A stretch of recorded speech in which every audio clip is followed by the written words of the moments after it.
Okay, so I'm live, and I'm gonna try to keep kind of quiet because it's like 2 in the morning. So this might be a quieter stream. What am I doing up at 2 in the morning?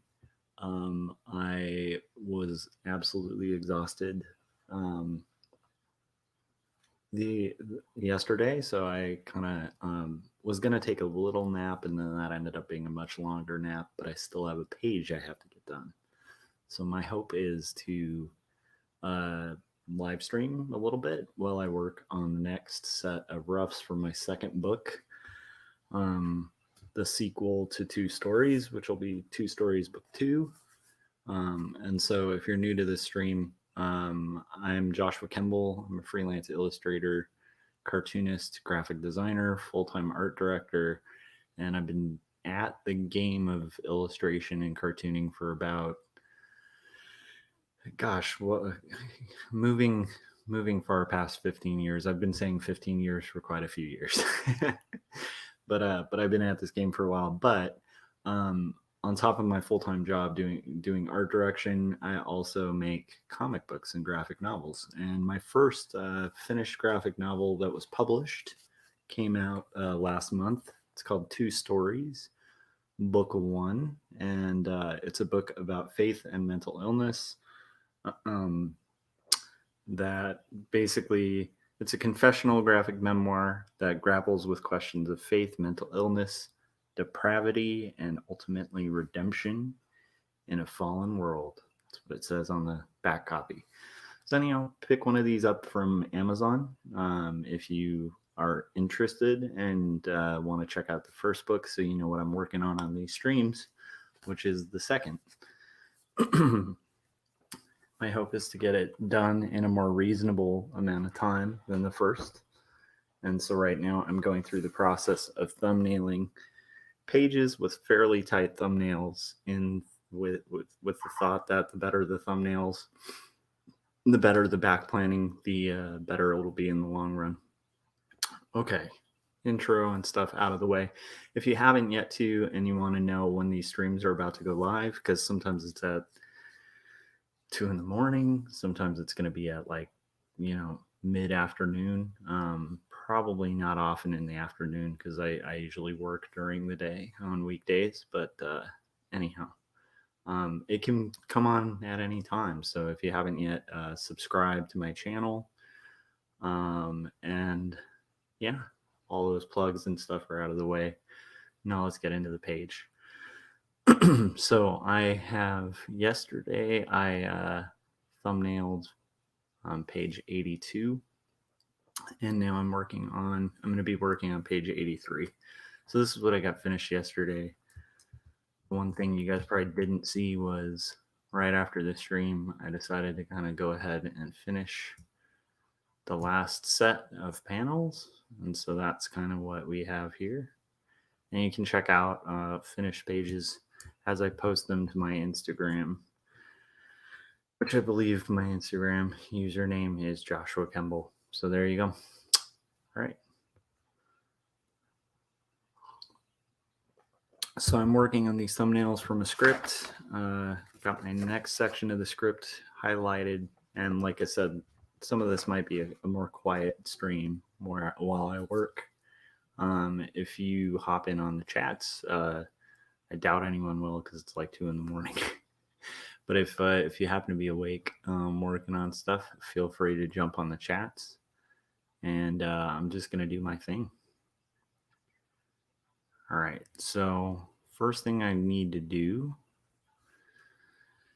is merge all these layers. Okay. Yeah, it's been a chaotic day. I have too much to do. I have some art I need to do for a friend. I have a freelance job that needs revision. I had to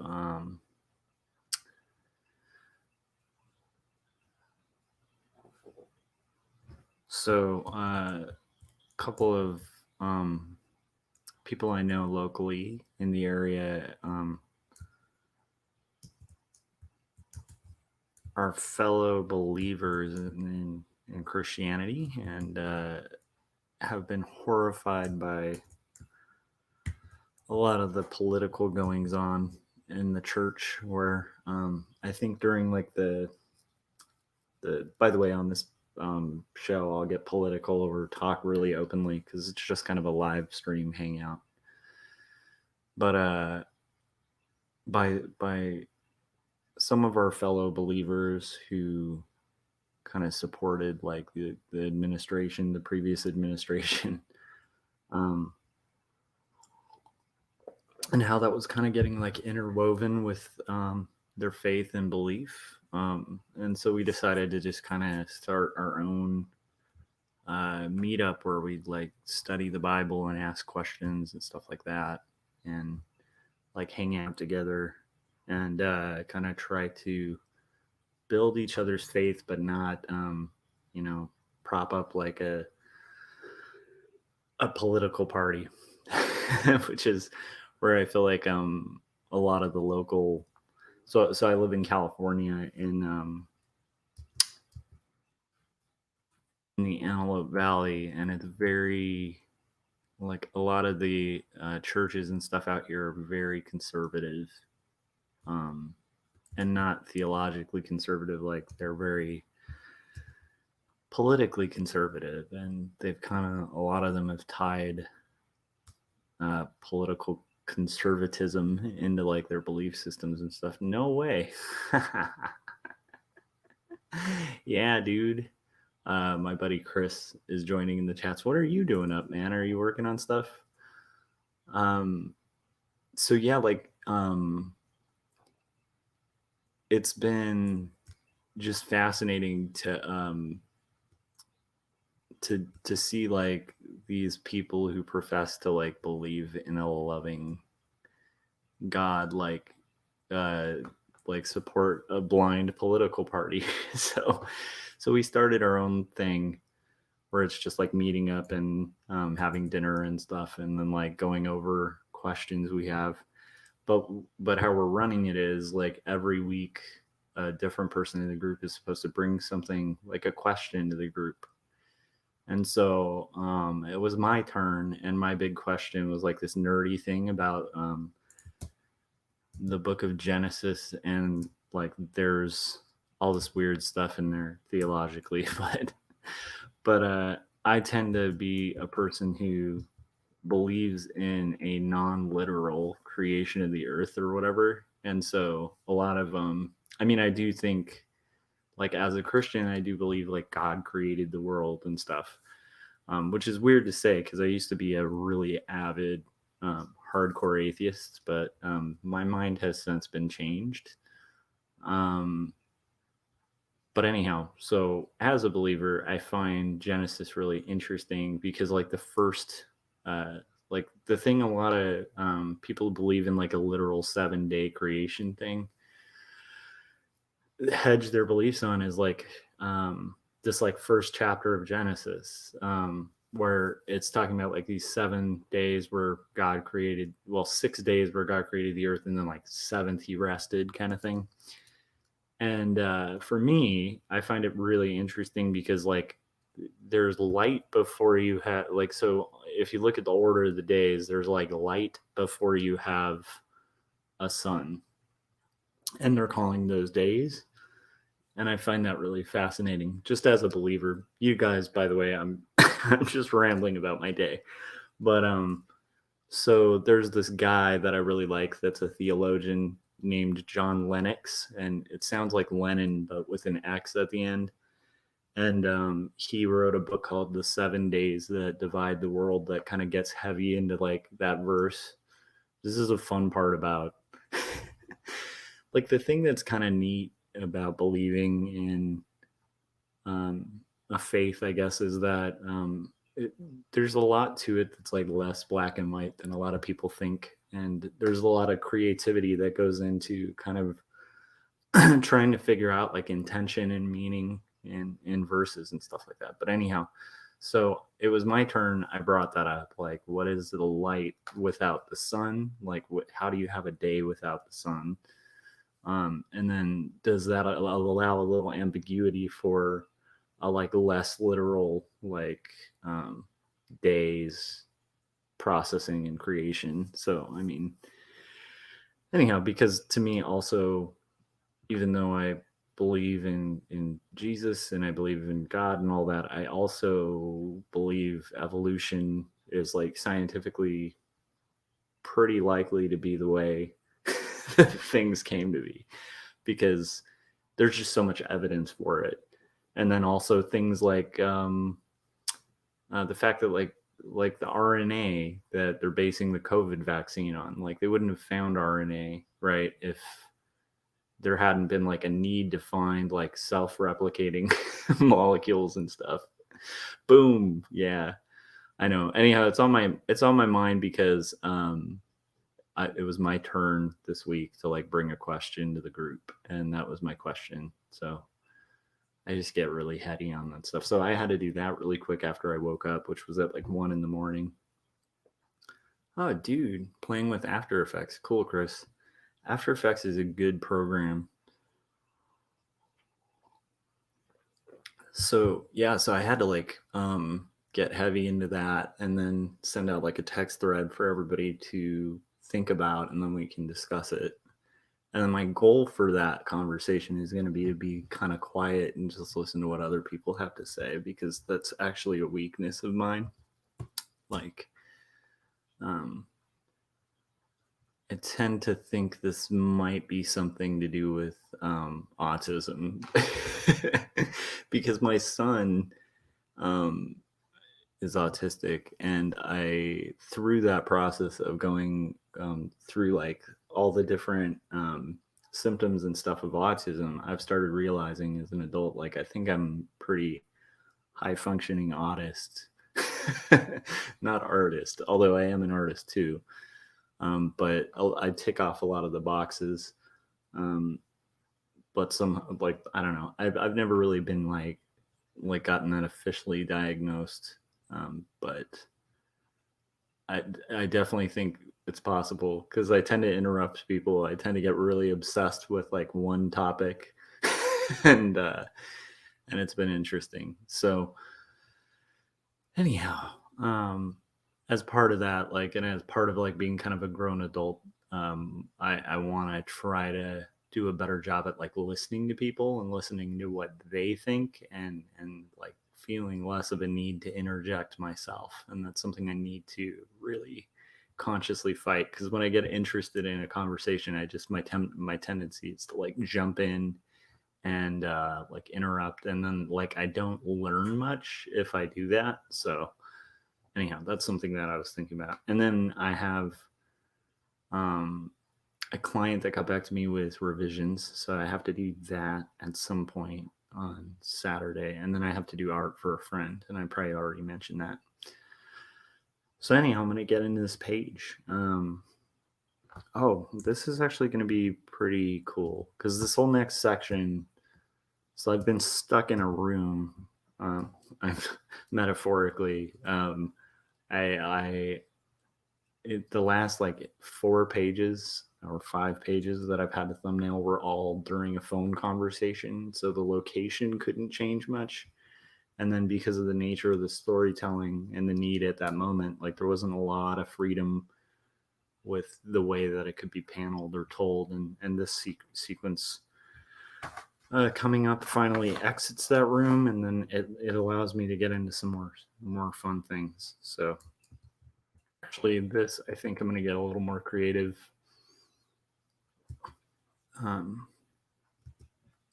So I want to clarify to anyone who's watching. Hopefully Chris knows this, but these are thumbnails, not finals. I always want to clarify that, because I always worry.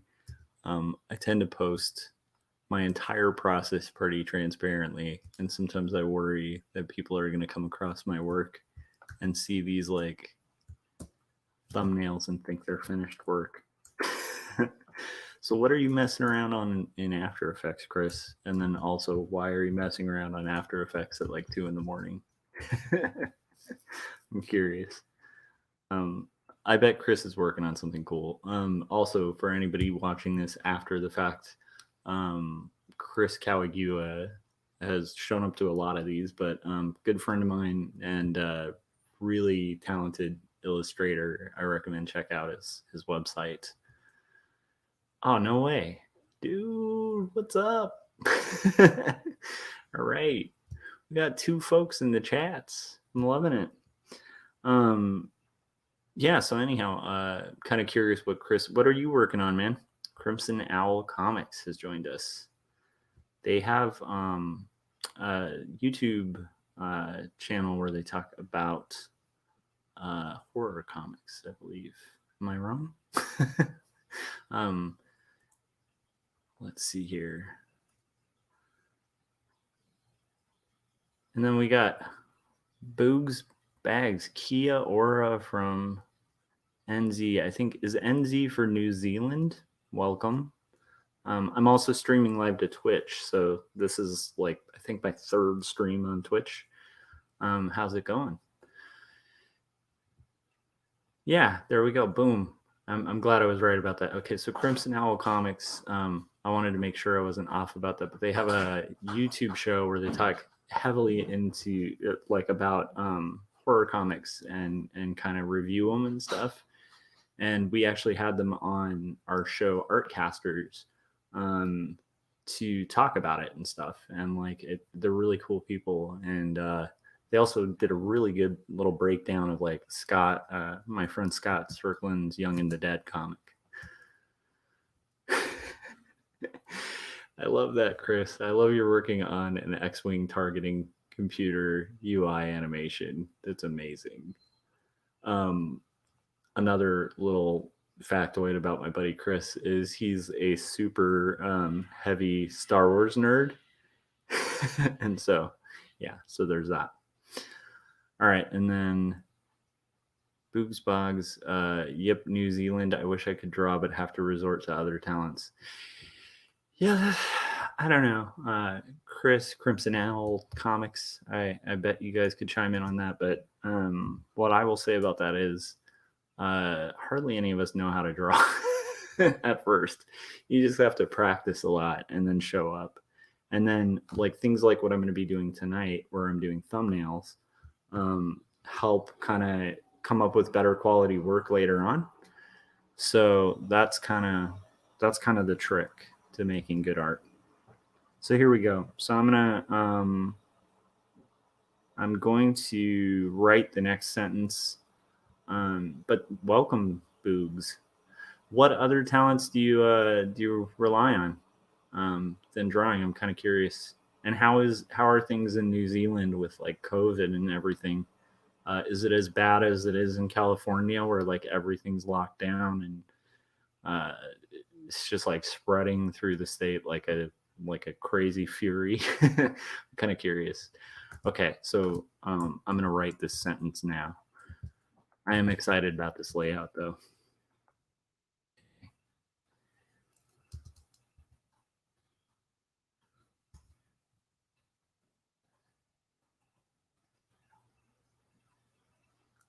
Nice. Working on your horror comic. Sweet.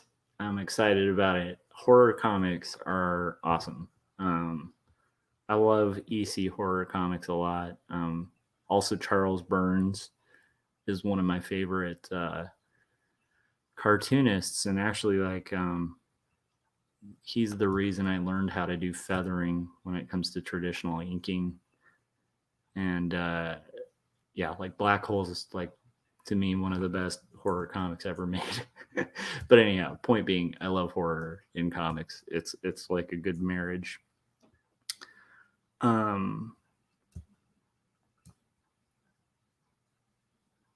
always find it funny the kinds of art that artists are into, and I'm kind of curious what you guys think about that. But like for me, I really love like humor comics, and I like reading fantasy stuff. I like reading all ages stuff. I do love a lot of slice of life, but I always find it funny that like I'm not necessarily like into only the stuff that I write. So I do like slice of life, memoir, and graphic novels, like autobio stuff. But like I find it interesting because it's like some of my favorite genres are like completely polar opposite from that. And I tend to have this theory that that's how it is for most artists, where a lot of times you'll be drawn to work that's way different than the work that you create, you know. Not my talents, but others. COVID, our country is having summer festivals out here, 10,000 plus people, no masks. We were the first in the world to lock down. Wow. So is it, wow. That's amazing. Um, is it still kind of a threat out there, or oh, got it. Yeah. Yeah, that's a little scary. There's different strains coming around that are a little different, and you were saying you'll be heading to lockdown possibly because of the new strain. Yeah, it's crazy, but good for you guys. Like, I'm glad you locked down early and got rid of it. We had some fairly questionable leadership in our country where I think it might have caused a little more of the spread because like half the people in the country were in denial about it. Yeah, Chris was saying, didn't you hear New Zealand did it right? We are here in California are in the worst of it now. Yeah, totally. Because like I said, like half our population doesn't even think it's real. It's not funny, but it's you kind of have to laugh because it's like yeah. Anyhow. Okay, so let me write this sentence. Happen.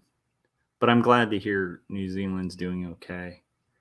Um, and then I am the worst with geography. I have a friend in Idaho, and I always assume these weird things about that state, and that's just a different state, right? Where I'm just like, I have this vision in my head of like all these rustic like hunters running around. It's not like that at all, you know. It's like a city, um, but anyhow, my perception of New Zealand is usually just like what I've ascertained from like Lord of the Rings, and that's terrible. Like, I wish I had a better knowledge of the world outside. But to be fair, I'm pretty oblivious of like the world in California. So, um, yeah, but that would have been cool if we had locked down earlier. So, okay, happen and have.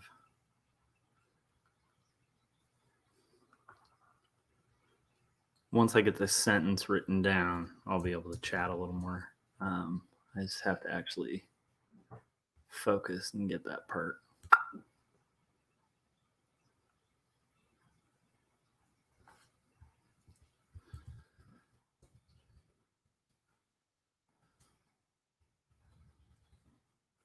So this is going to be, I think, I do these pages. Trying to think if I can find one. This is probably something that would be good, but so this is my first book, but I'm working on the second one. 2 stories. If you haven't yet, pick up a copy. But yeah, I do these page sequences. There's got to be one like early on that I can find here. Page sequences. Here we go. So like sequences like that, right? Where it's like you have different like kind of different layouts that are almost like a game board. And so that's what I'm thinking. I'm going to do a layout similar for this page when I'm comping it out.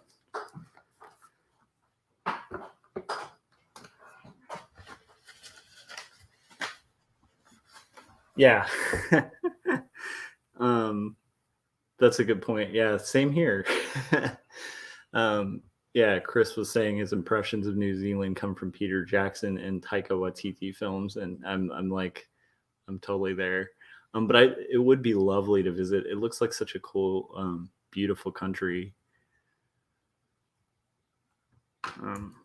It's funny though because of the nature of what I do, I don't travel a lot. Like, weirdly enough, like when I daydream of a vacation, I tend to be like, my vacation would be like working like 50 hours in a row on comics in like in a shed. um, uh, it's an interesting life, like being a creative, where it's like I look forward to that, or like cons. Cons are a good vacation too. That's probably the hardest thing, I'd say, Chris. I'm sure you feel it on that too, because Chris, my friend Chris, probably Crimson Owl Comics too, does cons, and it's like it's such a weird time where conventions are not really an option for promoting. And even with that book I was thumbing through, like the release of it has been so fascinating because a lot of traditional means of promotion for indies are like off the table because stores are closed, and I think stores might be reopening soon though. So that is one other thing I have to do later today is potentially like send out more press releases and stuff. Okay, I need to actually finish the sentence though. Okay, so let's see here. You have over and have to wind up. Okay, so it's gonna say. So this next, so the sequence I'm working on. Hold on, I'm tempted to talk and stuff, and I need to just get this this, this sentence written. It doesn't take that long to write a sentence. Okay, going through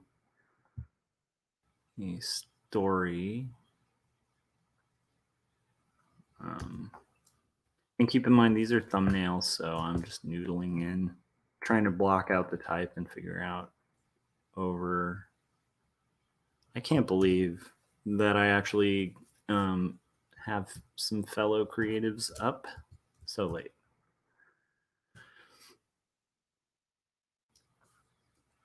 Boogs, if I ever visit New Zealand, what would be, because Chris was in the chats was talking about that too. What would be like the key things to do in New Zealand? Like, what would you recommend? Like if I had like a week vacation, where should I go in New Zealand? Kind of curious. Okay, wind up going through the story over and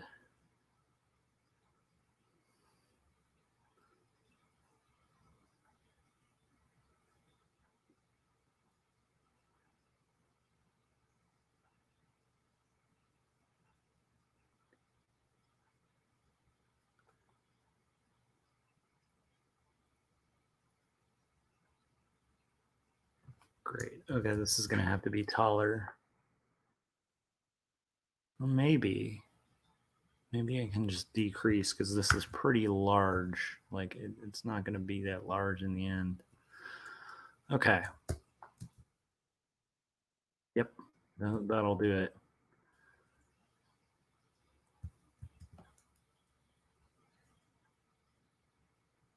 Okay, I don't even know how to pronounce that, but that's cool. I am Maori, who are native to the land. Taika is Maori, however, he can pass as other ethnicities too. Cool. It's awesome. Um, and then Crimson Owl, I'm in Florida, so it's 5:36 in the morning. Yeah, everything's different in Florida. How do you like Florida? Do you like living in Florida? Um, Again, because I have like no knowledge of the country, my, my thoughts on Florida tend to always revolve around like the Florida man stories, um, which is probably not the best impression of Florida. But to be fair, like I also live in LA County, but in this area called the Antelope Valley. And usually, if it's in the news, it's like for terrible stuff where it'll be like, so I'm sure like that's not accurate to Florida. Oh, okay.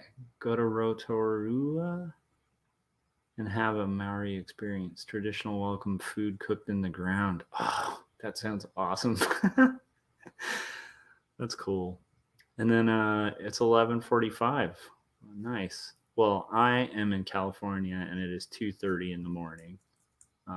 But I have work I gotta get done. And I thought I would stream and kind of hang out with folks while I do it. Okay. What the heck? Did I lose my brush? I lost my brush. Let me make sure I got the right one. There we go. Okay, so family, friends, and coworkers. That sounds cool though. Food cooked in the ground actually sounds really good.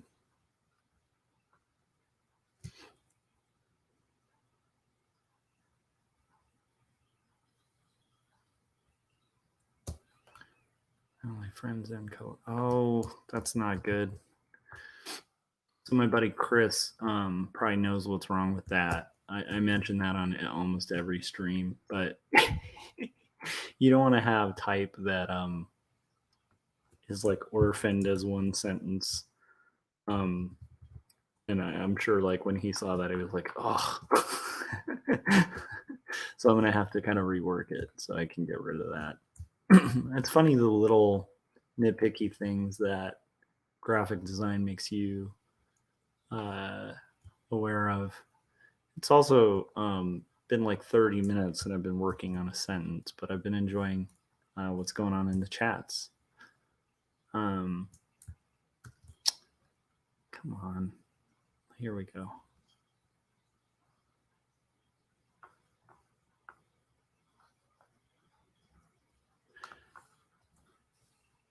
God, it's hot, but a lot of things to do. I've only lived down here for 12 years. I'm from Missouri. Came down after I got married. Huh.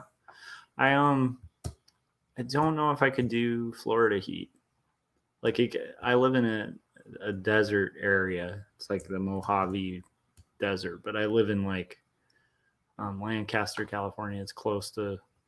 It's like it gets really hot, but it's a different kind of hot. It's like California hot, so it's dry heat. I don't know if I could do the like, because it gets like super humid in Florida, and humidity. It's like I just I can't. I don't know if that makes sense. Um, how do you like Florida? Is it okay? I mean, that's a weird question, but I used to live in Portland. It's the location in this comic, like the first issue of this comic. Although this second location is in Huntington, which is right about where Chris is joining us from. And yeah, it's like there's different things about different areas that I've lived that I like, and then things that I didn't. Like in Portland, I didn't like the rain, the constant rain. It's really hard to beat California weather. I really do like our weather. Although lately it's been like really rainy and uh, a little tenuous on the roads. Okay.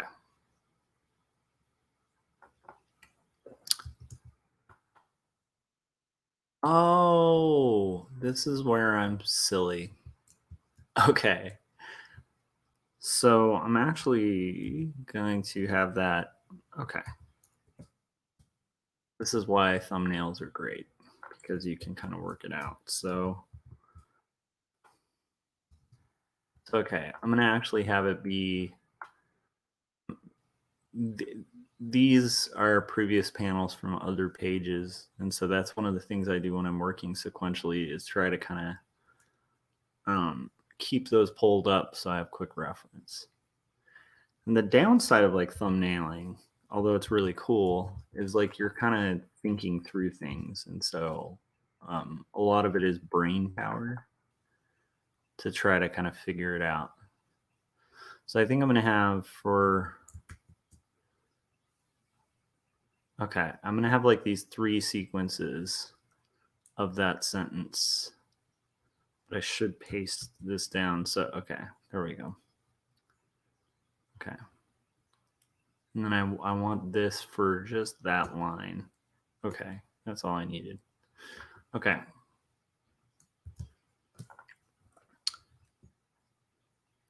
Yeah, Disney World is Disney World open now? I would imagine. It's funny because once again, assumptions about a state where it's like because you live in Florida, you must know the whereabouts of Disney World. But um yeah, Disneyland's super locked down.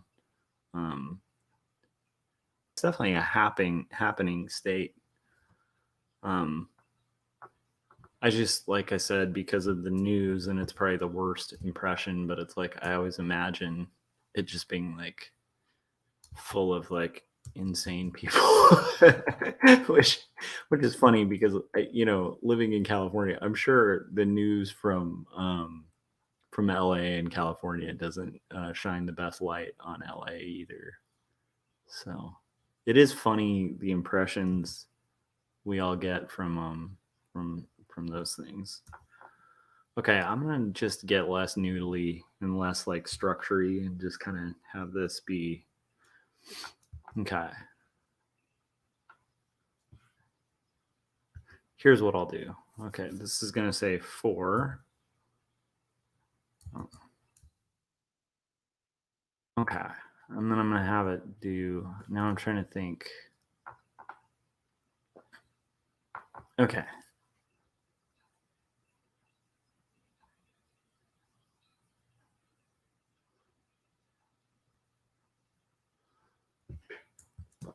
so I'm just trying to block in a rough idea, but I think it'll actually make more sense to be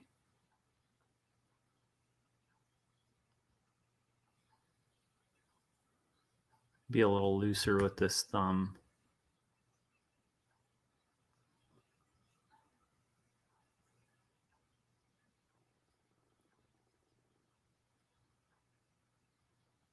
I don't know if this will make sense to have that, but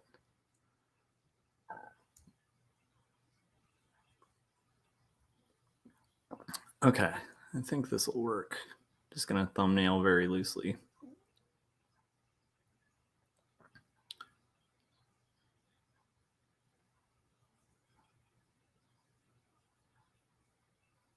Perfect. Okay.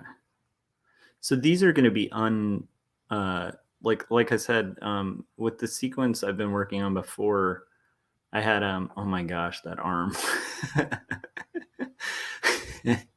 His forearm just extended like a mile. Hang on a second. Um okay, that's a little more reasonable. Holy moly.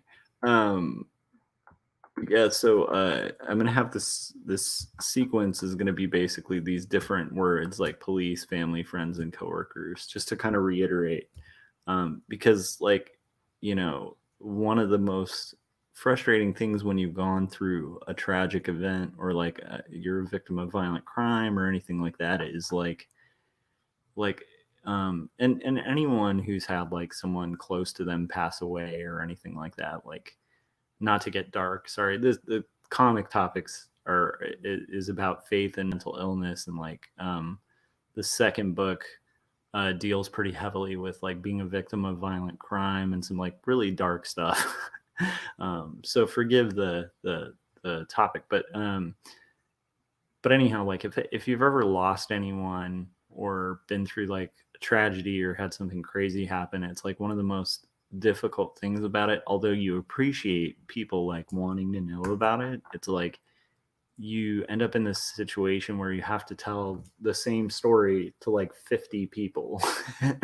And it starts to feel rehearsed, like because and so like that's kind of what this section's going to be about, just kind of having to repeat like what happened then to like police officers and then family and friends and coworkers.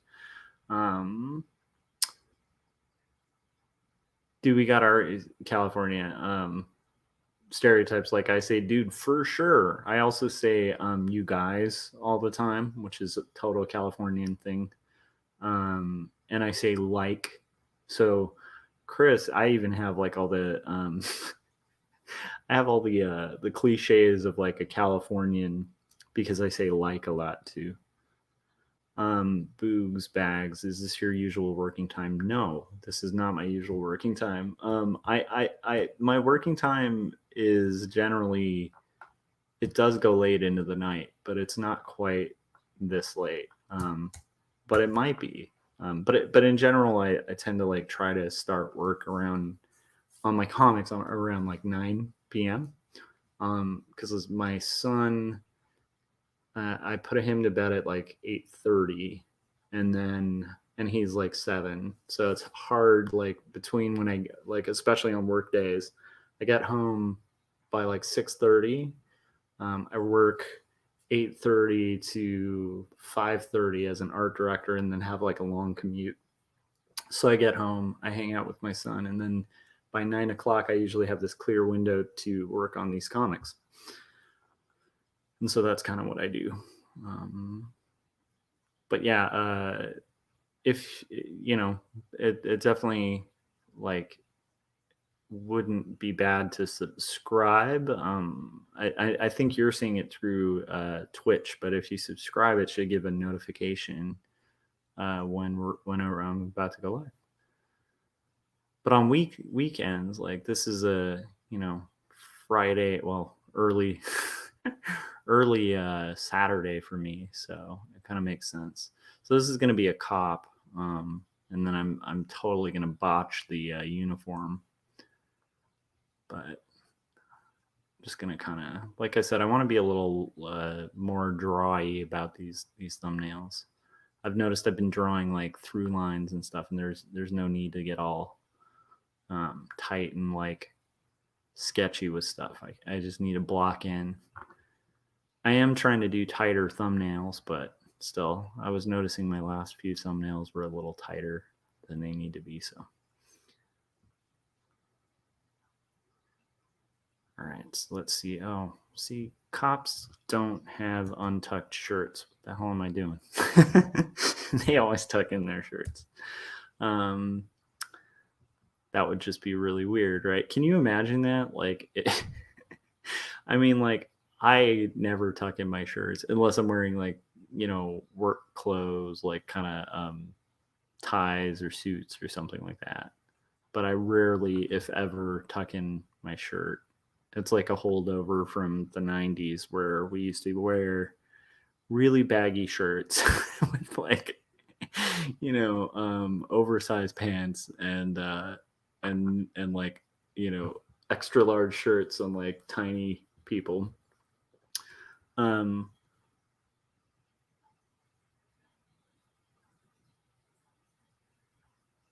yeah, right. Like it's the same with disorders too, where it's like you appreciate someone taking interest. Like it's better to have to repeat the story than not have the conversation at all. But to have to constantly re- cycle through the same story, it's like you almost start bullet pointing it and then going like, "Does this really happen?" Like anyhow.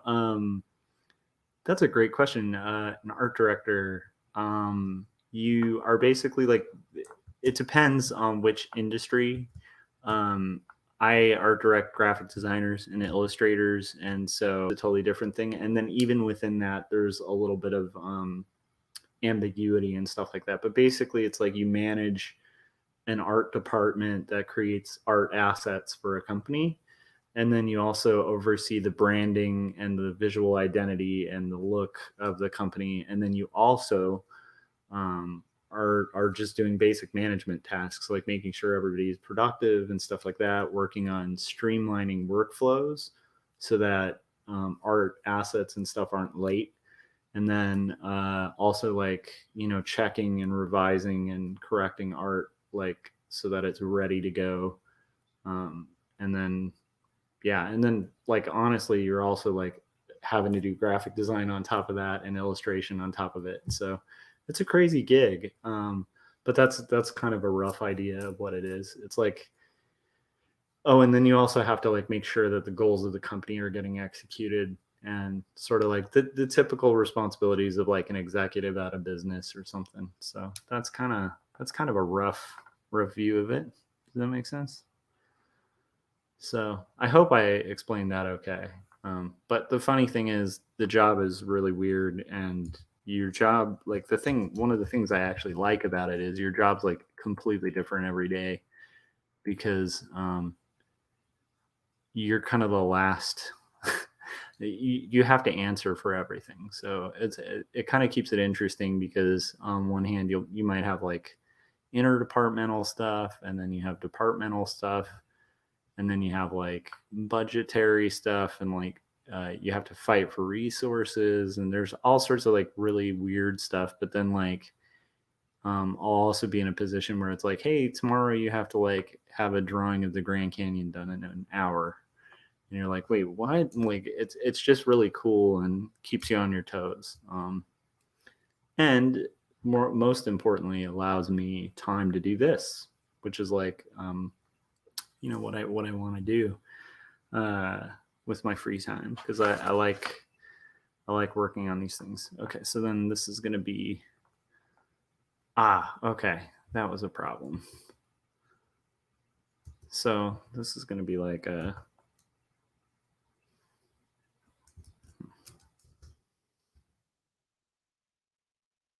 and this little section will probably repeat. I hope this makes sense. I'm going to have it be like that's the ugliest question mark. Okay, and then so this is a really kind of abstract idea, and I'm hoping it works out. But it's going to say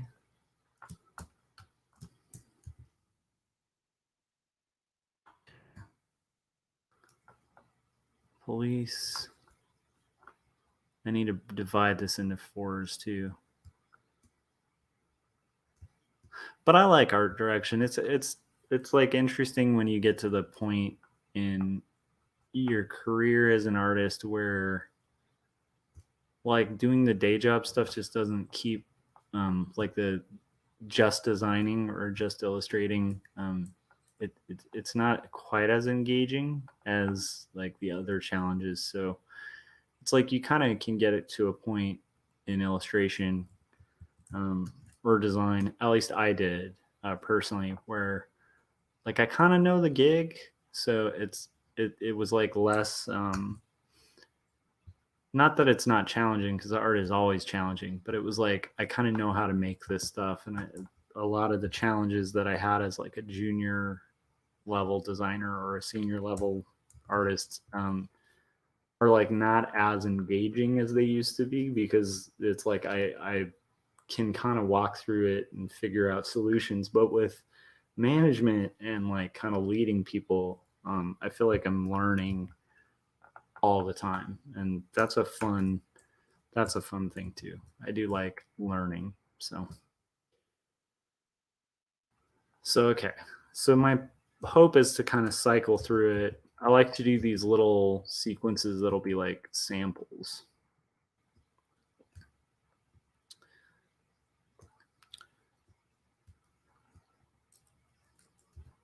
So these are going to be like a little section. And actually the order here doesn't make a lot of sense to have the type under. So I'm thinking it might need to be over, but then you have a box under a box. Hold on a sec. Here we go. Yep, that will work. Kind of. Once I kind of have this worked out, then because I want this to be like almost like a sample in music or something, where it's gonna kind of cycle through these three words.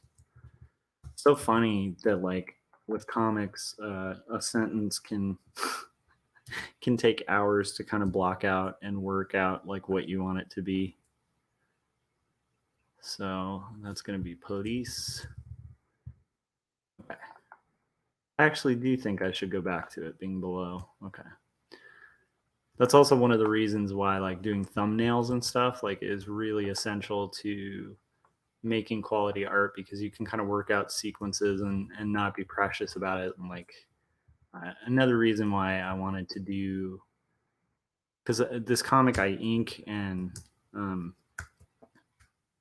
I hand letter and pencil and all of that like traditionally, which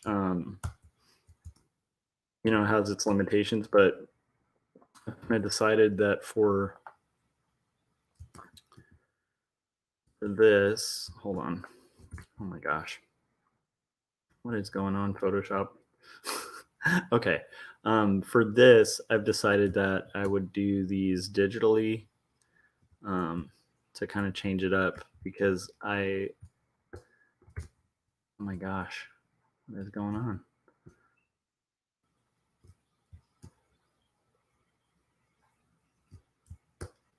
Okay. So that's a placeholder. So basically, it's going to be the same character 3 times, but the character on the right is going to shift so that it kind of creates that like crazy repetition. This is going to be the weirdest panel sequence. But that's why I was like excited about getting to this part in the section. Oh, rad. Boogs, yeah, thank you for joining the stream, and I appreciate it. Yeah, try to catch it another time. Yeah. So yeah, the like trying to come up with these artistic uh pages is way more fun. Like where they get kind of weird and surreal. I love it. So okay, this is gonna say family.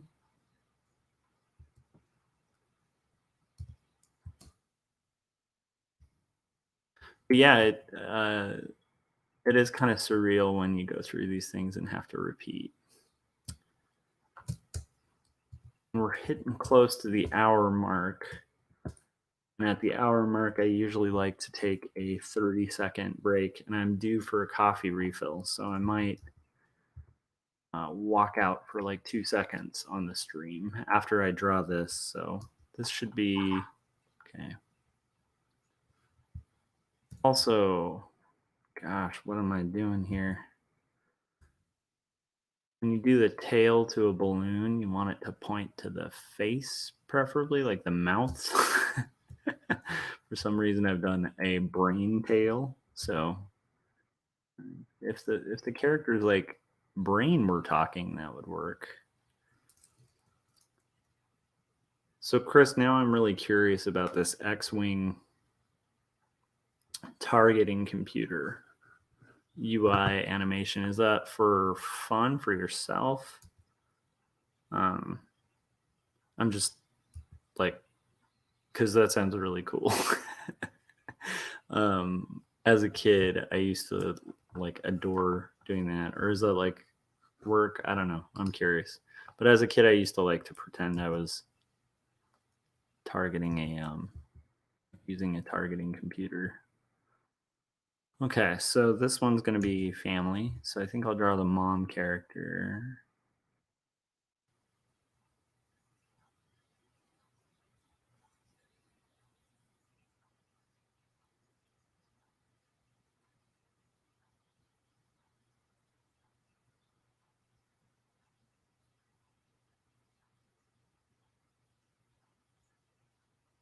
I'm just going to noodle it real quick.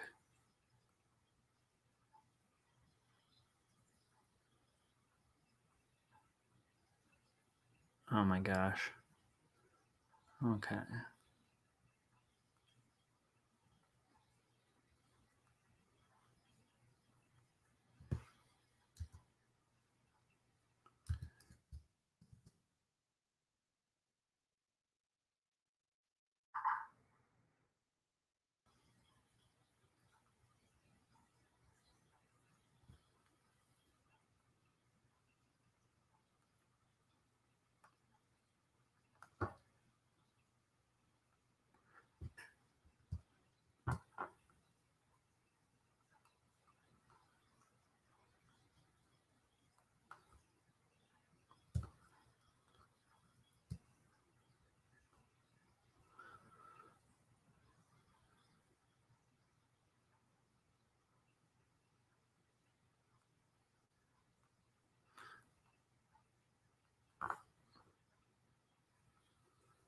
Oh, I'm excited.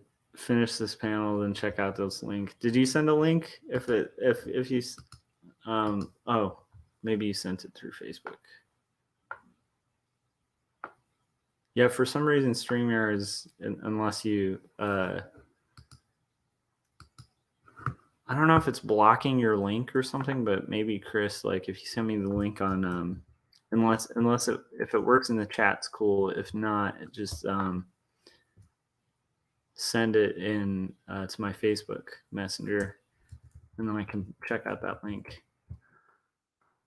because I am kind of curious. Okay, so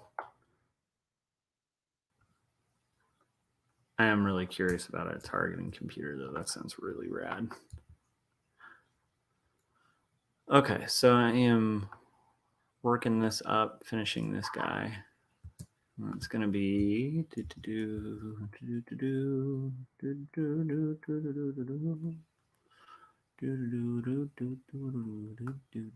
so I do think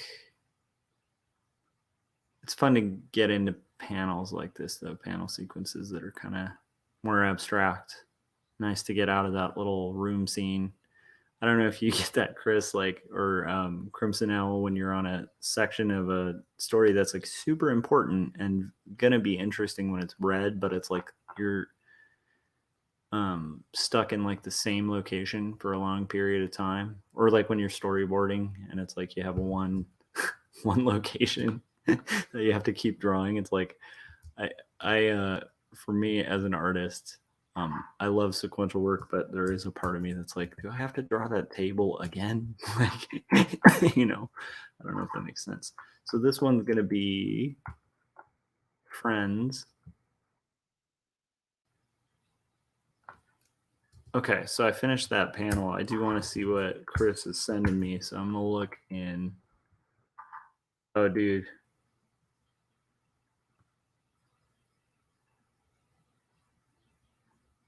Oh my gosh. Okay. No way. This is amazing. Okay, Chris, do you mind if I share this on YouTube, or is it not ready yet? Because I don't mind sharing this out in the in our stream. Yeah. So let me see. I'm gonna I'll give it a straight up. Are you cool with sharing it on the stream? Just give me a yes in the like an okay or something in the chats, and I'll share it because it's really cool. Like, so Chris made the X-wing targeting computer on your YouTube, which is really cool. But yeah, once I get the okay, I'll throw that up. Oh, cool. Here we go. Yeah, dude, I'd imagine that will probably get searched a lot. You might even end up in a bunch of other stuff. Okay, here we go. Okay. And then that's a really long link. So let me just link you guys to Chris's YouTube.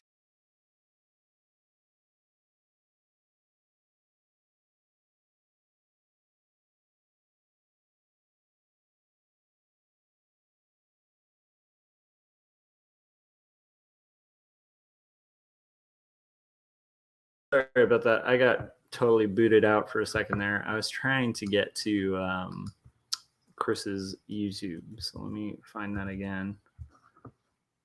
I'll just link to the overall YouTube.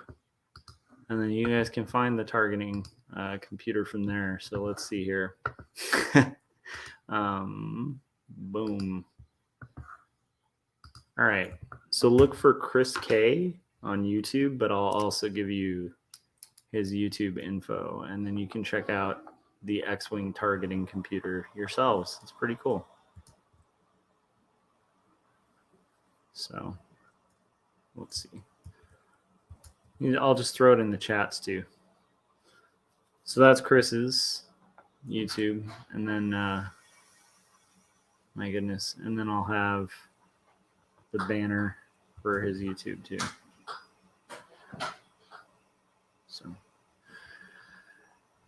So yeah, if you guys type that in, you will see an X-wing targeting computer. That's so cool, dude. So that was just made for fun, man. Because I think that's pretty rad. I think it's like things like that make me realize why we are friends. I mean, I always remember why we're friends, but it's like there's moments like that where I'm like, yeah, we're nerd buddies, which is good. Okay, so but that's amazing, man. I love that. Oh, okay, so friends, family, police, family. Okay, friends. Okay, so this is a good pausing point. I'm going to step out for a second, and then I will be right back. So, because it's at about the hour point, so I'm gonna get a refill of my coffee. I'm gonna indulge in a very bad habit for a second, and then I will be right back. So, thank you guys for joining me in the chats, and stick around, and I'll be here in like 2 minutes. Oh, well, not even 2 minutes, like 20 seconds.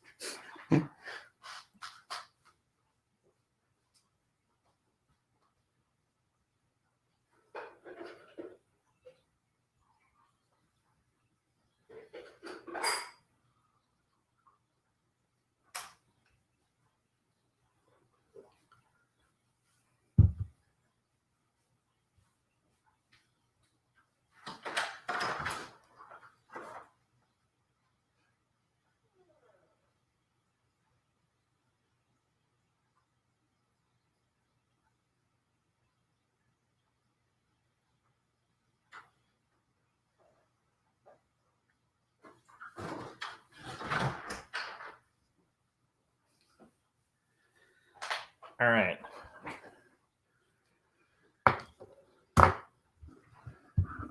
And actually, I kind of want to check. I'm pretty sure I'm subscribed to your channel, Chris. I'm going to check that right now and make sure.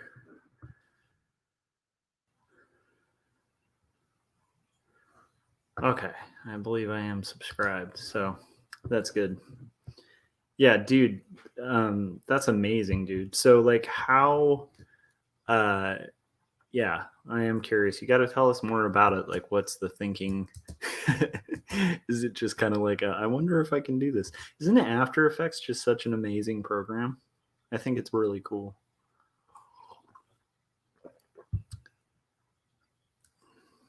Right? After Effects.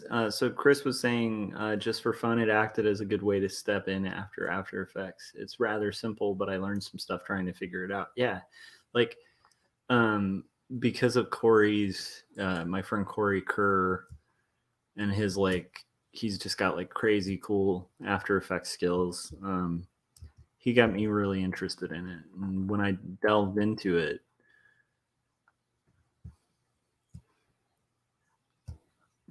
okay. When I delved into it, I just found it really intuitive and cool. And I feel like there's so much possibility with it, but it also freaks me out a little bit because I'm so into comics. And it's like the idea of like adding animation on top of that. I delved into it for a little bit, as you probably know, Chris. Like I did this solo album because I make like music too, and these should be dot dot dots, and this should be smaller. And so like I ended up making these like music videos for the songs. If anyone's curious, dude, it's an album called The Bottle of Better Than, and you can stream it for free on Spotify. But anyhow, so I also made a bunch of animations for my YouTube channel for it on After Effects, and it just like started like really enjoying what you can do, and was just like could feel that pull, you know, where you're like, ooh, it's fun to have my drawings move, you know, like. Okay, so this one I'll just pop in the last and coworkers. This might need to be a little longer. Okay.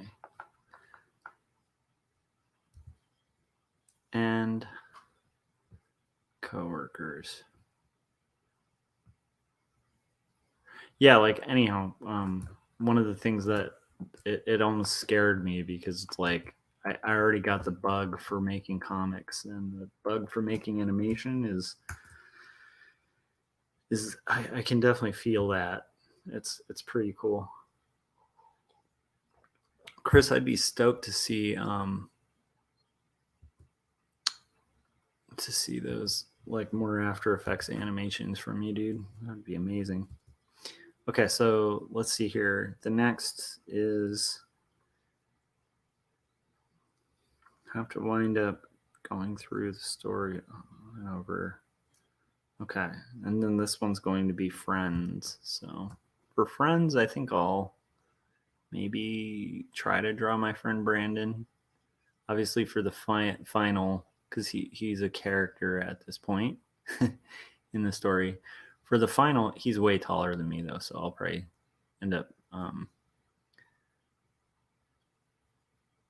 For the final one, I'll probably reference him. In this case, I'm just kind of doodling from memory, so I feel a little judged here because Chris knows who this is, so it doesn't look much like him, but that's okay. I know that for myself. So then, he usually rocks plaid. Okay. Let's see here.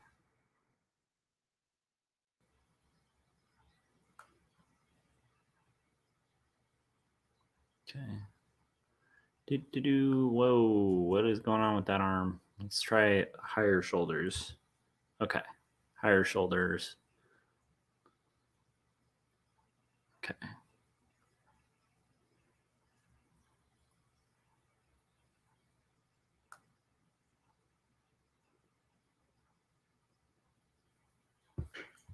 Trying to figure out what to do with this arm. Okay, I got it. There we go. Kind of like that.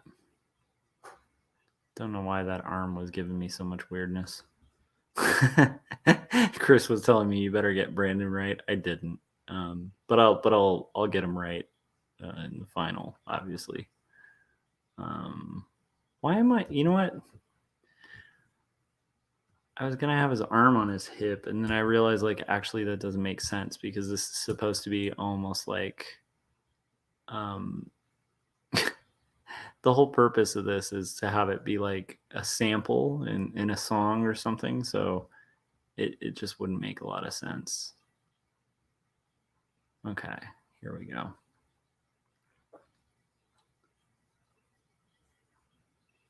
So everybody's hands should be kind of in the same position in theory. And if anybody had their hands on their hips, it should have been the cops because they have that cop stance, you know?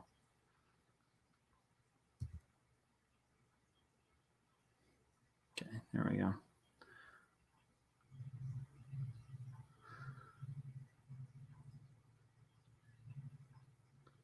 And here we go. So I'm almost done with the first 3 panels. And I'm noticing like my time on these things can be a little long. Brandon also, much like me, always rocks Chucks. So that's going to be part of it.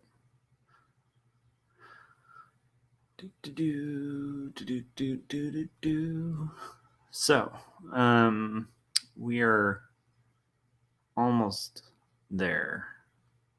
It's going to be fun to see where this goes. And coworkers. Trying to think if I had a coworker in there.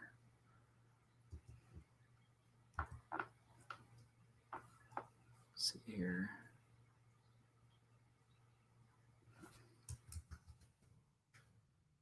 I think I have an idea for coworkers.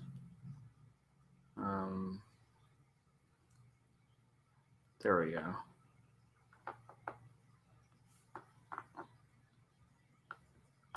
Come on.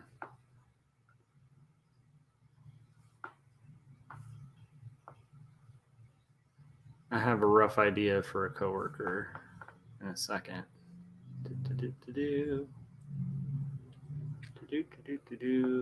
Okay.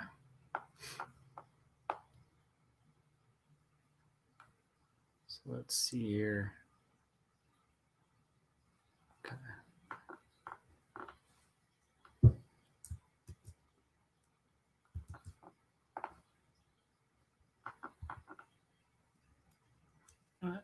Similarly, I gotta adjust that tail so it's not pointing to like the top of somebody's head. Oh my gosh.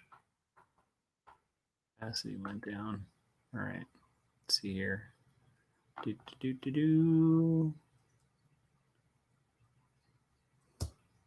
I end up adjusting that height? No, I didn't. Realize it's making Brandon super short. That is not good. Shoopa-doopa-doopa-doo. All right.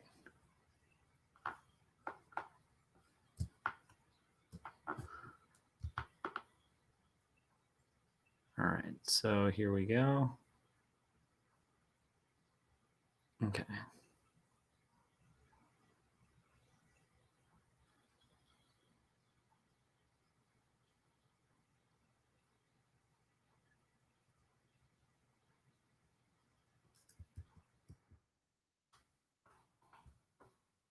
I'm working on this.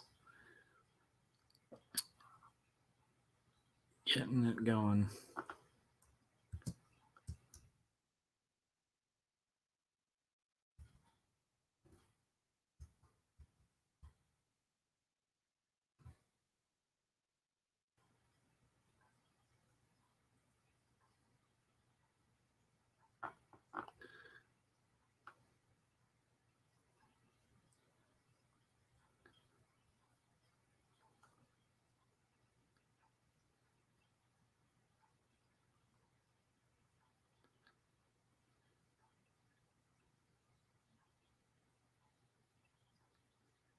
All right.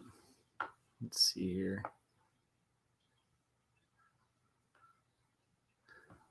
So that's cool. I think it's cool you're learning After Effects, though, Chris. That's kind of a cool thing, you know. So this is going to be like a very strange attempted doodle here.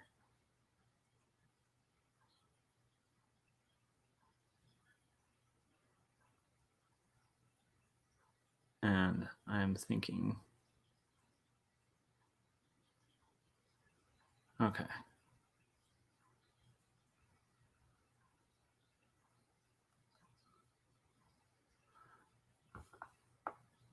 So that was a very noodly, maybe will be a Chris Caligula-ish guy. I don't know. Anyhow, that's not a very good likeness, but anyhow, I have worked with Chris. It's technically could be a way to sneak him in. Should I have? Let me see here. I'm kind of thinking, what should I have Chris wear? I'll look at a picture. Oh, there we go. Oh. All right. I kind of dig that. That could work. Okay. So I think I should actually not. I was going to do like a hoodie, but I'm like, that's not really Chris's style. Okay. That makes a little more sense. Chris would be rocking like that cool jacket, cool leather jacket. Okay. That's all I needed. All right. I am curious though. Like, I think After Effects is pretty cool for animation and stuff. I think it's a pretty amazing thing. So there we go.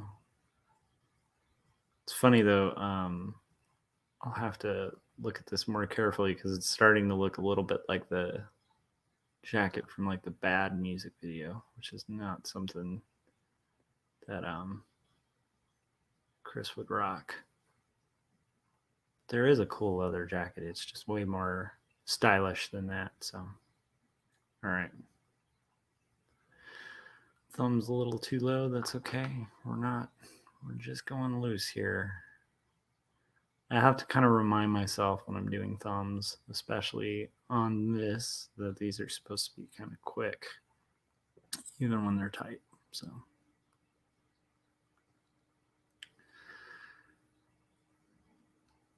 And that will be like there. Okay, there we go.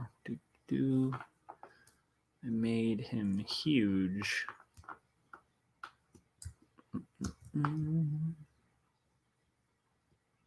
It is funny though. One thing I've noticed when I draw is like I'll kind of do things like go do or something when I'm when I'm working. Like I kind of make strange noises. Yeah, that's totally true. Chris was saying I'm wearing a hoodie now, but college was more rolled sleeve button ups. That's true. I was trying to get your brown kind of like leather jacket thing that, which actually you would have worn open. That actually makes a little more sense. I'm gonna have you dressed like Han Solo. How about that? Okay, whatever. I'll do a little more research when it comes to the final, but I will try to remember that's going to be a little cameo.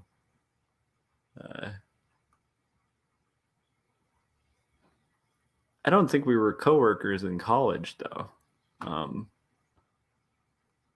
Like I don't think we worked together till after college, but still, can cheat the system a little bit.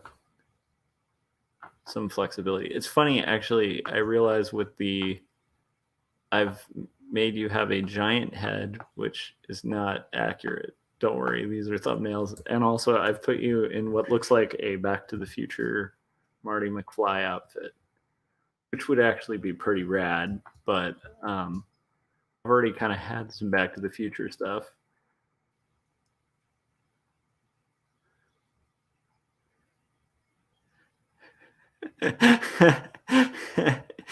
um,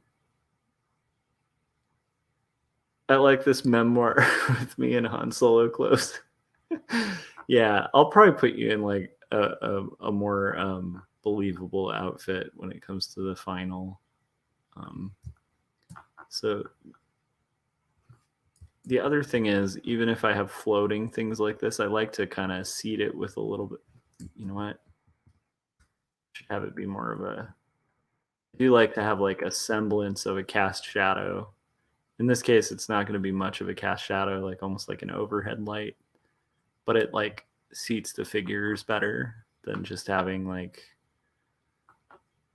So okay.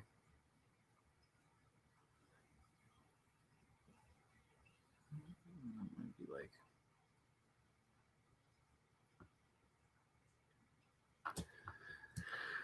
All right. So I do have this part worked out.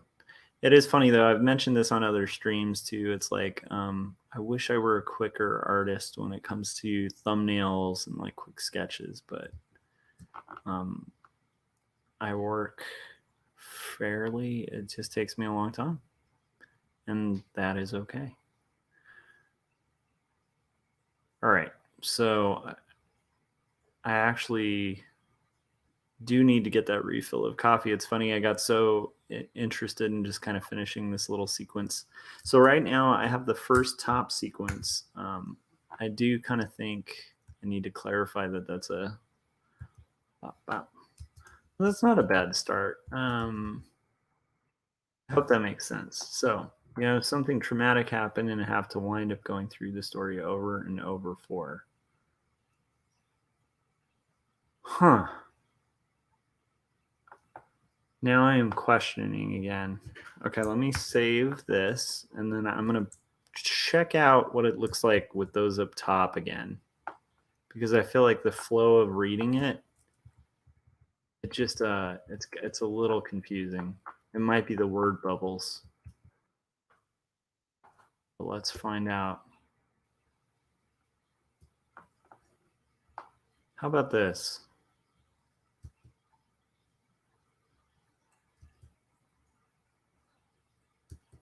So I haven't saved any of this, so I'm just kind of checking out what works better. Actually, now I'm curious, like anybody who might be watching the stream, what do you think? I think this might work better.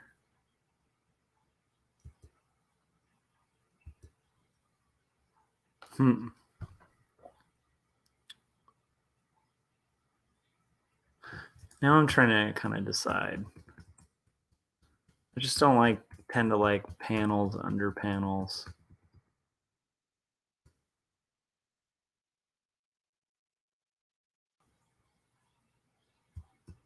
Yep. Underneath, I think, was the right thing. Or lose the panels. That sucks. I kind of like the word balloons, but it's the word balloons that were creating difficulty there.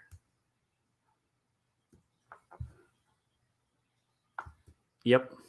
Got to get rid of the word balloons. I kind of liked the word balloons,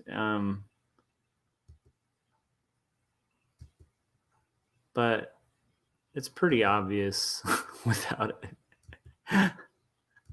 Okay, that's too bad. I was digging the word balloons, but I think the best bet is to do that. And then let's see the height. That actually might work out. Hold on. Yep. It's going to work out a lot better actually for even sticking with like an unofficial grid there. And then I'm going to center it a little better. And we should be good. So I have that first sequence worked out, and these are hedged way too high. So I need to knock that down a bit. And look at that lovely breathing room. That sequence works. Okay, so got that section worked out. Let's see, I do need to grab more coffee, and then we can get slamming on the next part. So what is this? You have something traumatic. Okay, friends.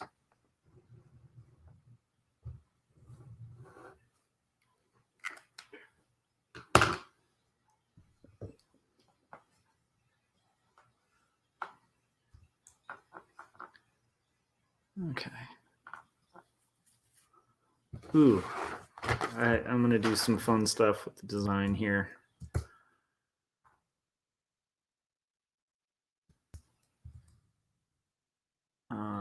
Maybe. Potentially. I'm gonna try something weird. I love playing with layout, and I love these opportunities to get playful and try to do something a little different. And so I'm going to try some stuff. And that's like the whole purpose of thumbnails anyway, right? So I'm going to think about bringing back a device from kind of earlier on where it's a banner. And this will make sense in a second. So in the first book, I have these kind of weird sequences where there's like a banner sort of doing some of the navigating work for your eye. And I might be getting kind of crazy with this, but I think this might actually work really well.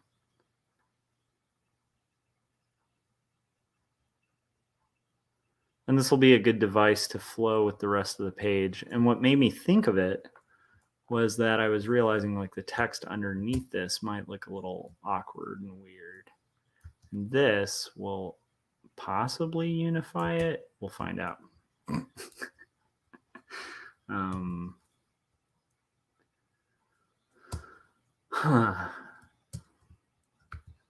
Yep. Okay. So then you got that. And then I'm going to have, oh, I need to get that rotation back.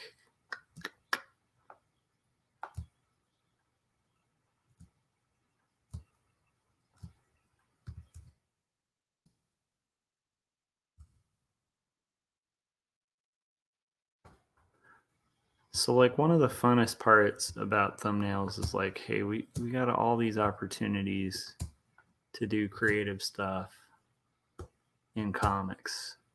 And the way I see it, it's like a cheap excuse to get creative. I shouldn't say a cheap excuse. It's like the best excuse to get creative with this kind of stuff. And obviously, I'll be working this out and ruling it out better as it goes. But at least this is a start of something fun. And I might be going too far and have to just delete all of this, but we'll see.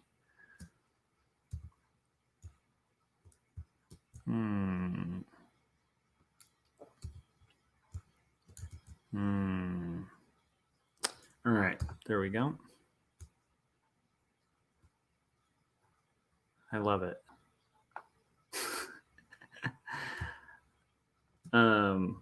It's so weird to have moments like that. And sometimes I don't know if they're working or not. And the only way to find out is to kind of rough it out and see. So let's find out.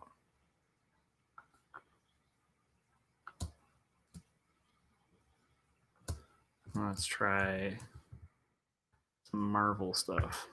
I don't know if this is Marvel stuff, but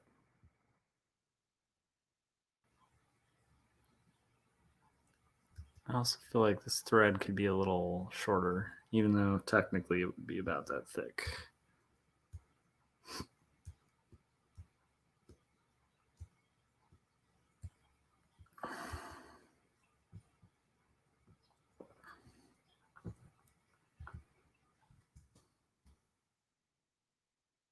There we go. Boom. Boom.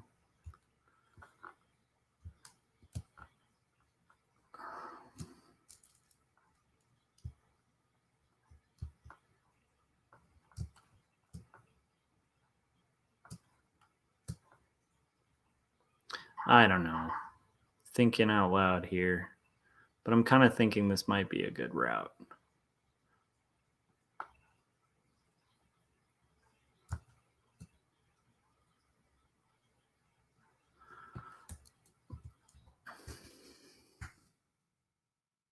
The only problem is now, because of that,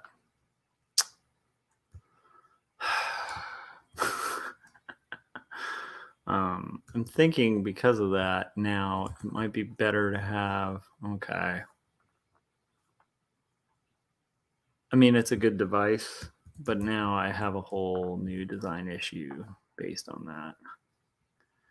And that's the fun of the stage, thumbnail stage, right? How would that look? Yep.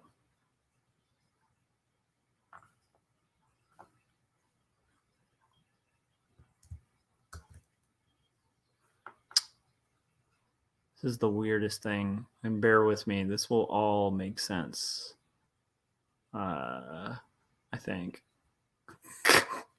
I always find it funny to think of someone tuning into this and hearing like "bear with me." I think especially for someone like for people who are unfamiliar with like the whole rough process of art and stuff, like I could imagine this being really strange. And maybe even for people who are familiar, I shouldn't just hedge it that way. But there we go. So I like to be creative. It's fun. Okay. Make this happen. Like I said, just gotta redo that bit. And now we're starting to have a page, you know what I'm saying? That's a little more fun. Okay, there we go. And I was talking about a potential refill of coffee, but I think that might be a good starting point. Okay, there we go. We got a map. And that's really what I look at these as. Like, these are a map to work from. So,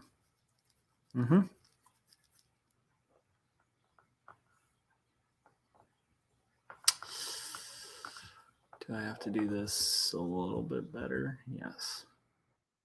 Center it. Yes. There we go. I am really happy with how that looks, actually. I hope it's not distracting, but I'm actually pretty excited about that as a device.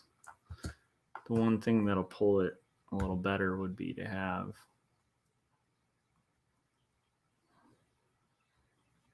maybe something like that. Is that? Let's get rid of that. Okay, bad thought. But that's pretty cool. So now it's going to say police, family, friends, and coworkers. And then we're going to have the next part, which says,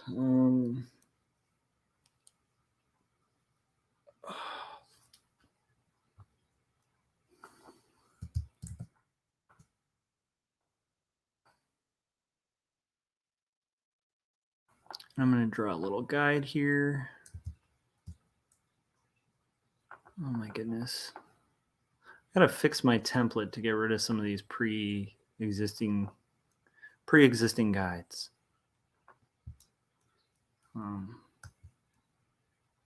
Okay. So this is going to say it starts to feel rehearsed. The thing I love about comics too is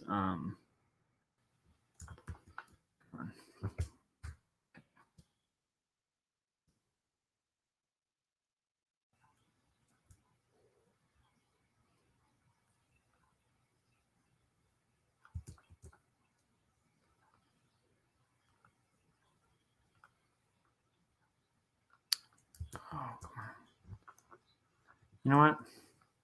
Just so that guide stops kind of messing up my thing, I'm just going to actually sketch it. So sketch like a little thing and turn the guides off. Okay, there we go.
Sorry, so I'm on a scene that's like going to talk about details getting more vague.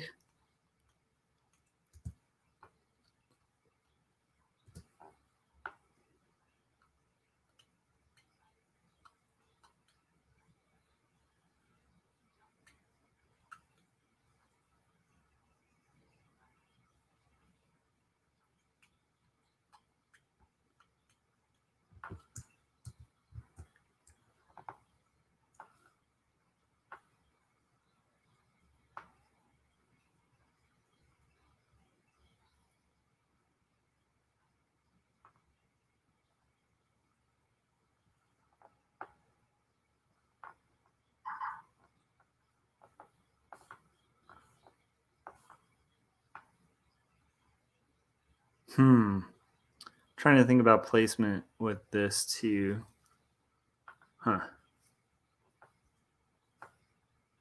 It's like an interesting little puzzle, this whole working out a comp. Because like really a lot of the thinking work in comics, at least for me, gets done at this stage where it's like really trying to you're really kind of setting the stage for whether you're going to have a compelling story or not by the way you're breaking it down in the thumbnail stage. So for me, it's like this can be one of the more taxing but fun things in comics, is like this kind of thing. But I think this should be lower here so that I can, yeah, repeat that. Got it. Okay, so I'm doing some thinking, but basically, like, let's do this. I actually like using these banners sometimes in comics too, because really you're kind of creating a Z pattern flow anyway. So sometimes if you can pull that Z pattern, well, it's helpful.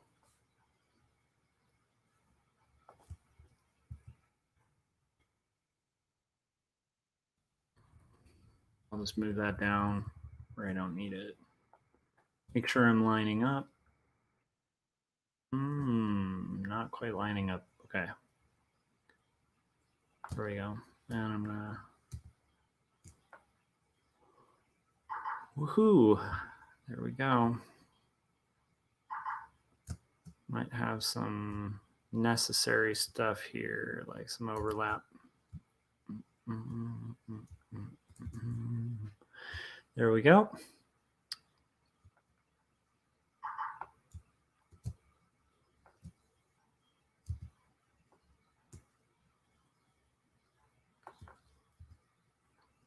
Yes. Okay, that's going to underlie the panel that'll go over here. And then this will be here.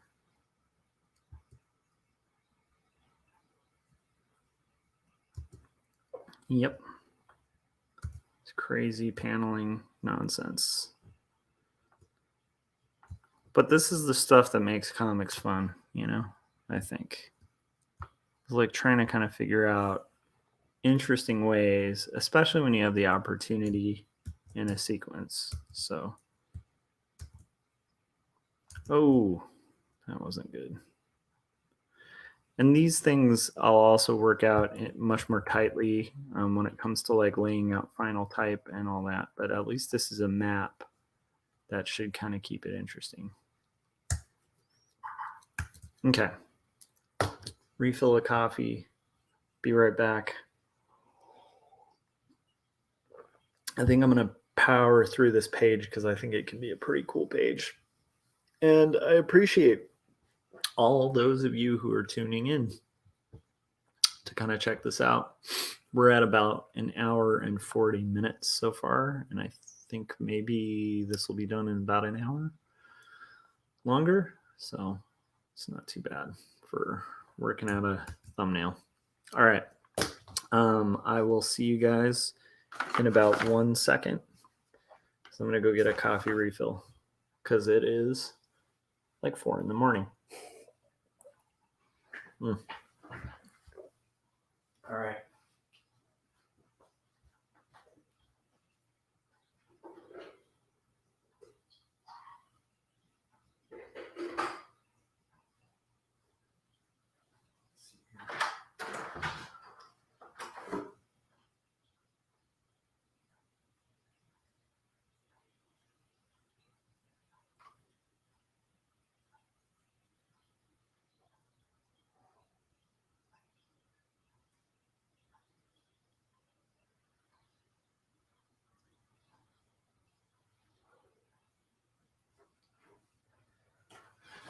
Okay.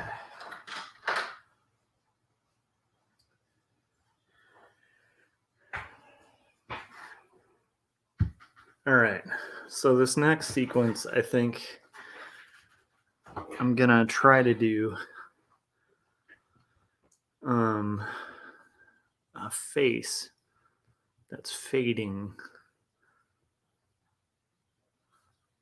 to kind of illustrate that new line of type. So let's see if we can knock that out. Okay. That can go. Okay.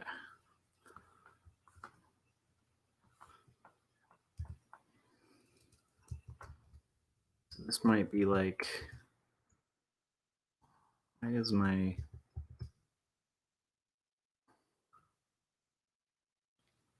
be trying to do my brackets and it was like the key was jammed or something. So when you're changing your brush size, you can like use the right bracket to make it larger, left bracket to make it smaller.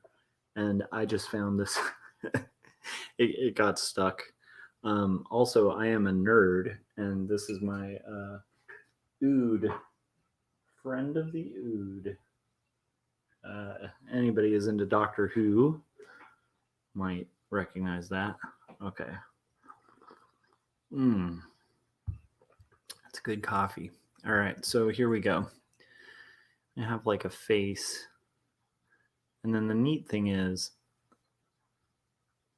the face is going to start kind of morphing, I think. I like doing these things. When you can get some abstraction in comics, I also think it makes it a little more connected and poetic for people.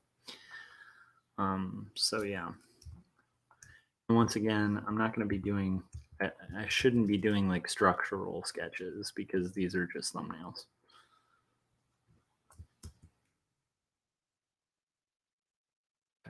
Here we go.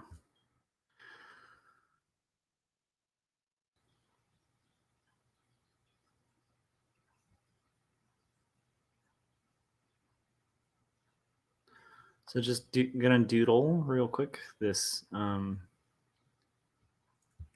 eyes should be a little wider too. I think it's weird, but that'll make more sense when I get into this. Okay, and just sketch that out. Have my 3 line. I want to make sure I'm kind of following that a little bit. The eyes are a little too close, but this is a thumbnail, so it doesn't matter too much. Just getting the sequencing.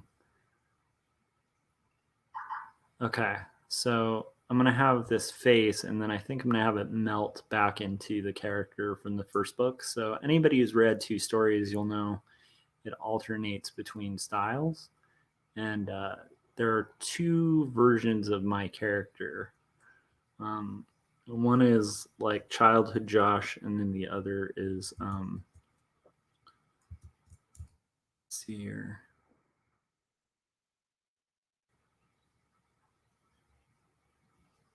And then the other is like adult Josh or whatever. So it's like there's 2 different versions of the character, and the childhood one is like way more. Okay, cool. Making sure that's on a different layer. So way more kind of noodly and cartoony, and then the adult version's like a lot more kind of worked out and stuff. So okay. So we're gonna have this version that's gonna be basically the face. This is just a quick doodle. And then I'm gonna have the face melt off, and we'll see how that goes.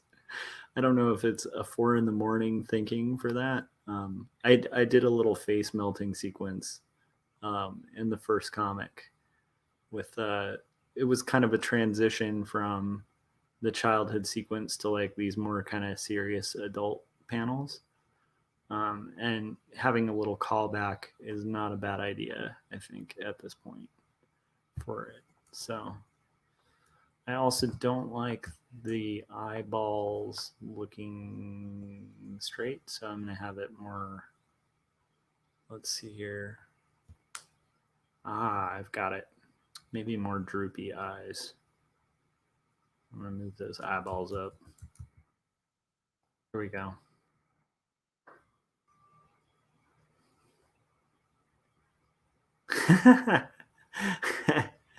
I love that, Chris. Chris said, I like it when it's funny too, because this is supposed to be adult Josh, but because it's a thumbnail, it's like totally got like a starting to look like a 7-year-old here. Yeah, I drew my face. Also, my eyeballs are different sizes, but whatever. thumbnails, guys. Okay, so um, yeah, Chris was saying, I like when Kid Josh gets angry, emotions that scrunch up his smooth lined noodly world. That's totally true. Um, I I also like really enjoyed those pages in the first book where he gets really. It's like this sequence where basically I'm getting bullied at school and kind of like flip out and jump on this guy, and like which actually happened, but in two stories, like there's this sequence where that I think Chris is referencing, which is like where this um so it goes from like this smooth, like weird, very like I don't know, I like to call it like a crappy Mary Blair style.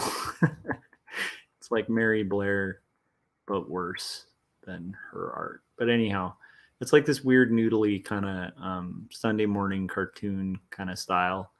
And then when he gets really mad, I just thought it would be a cool way to emote the anger by like using like a toothbrush when I was inking and like splattering the page with like ink. So it kind of creates a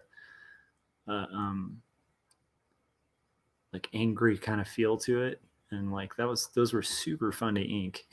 Those pages. Okay, still not quite the cold dead stare I want, so I'm here's what I'm thinking. I'm thinking get rid of these eyeballs altogether because I want this to be like a there we go, that's better. Jeez. Okay, that's kind of what I want. Yep. Okay.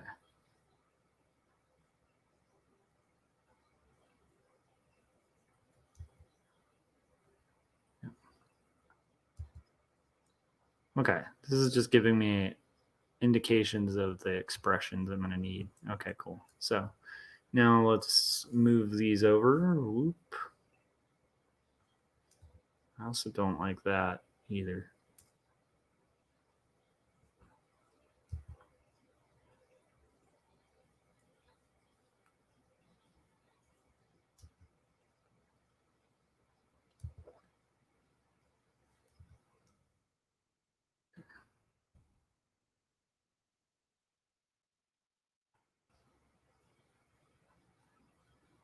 Cool.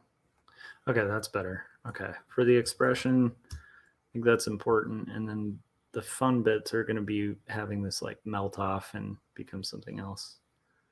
Um,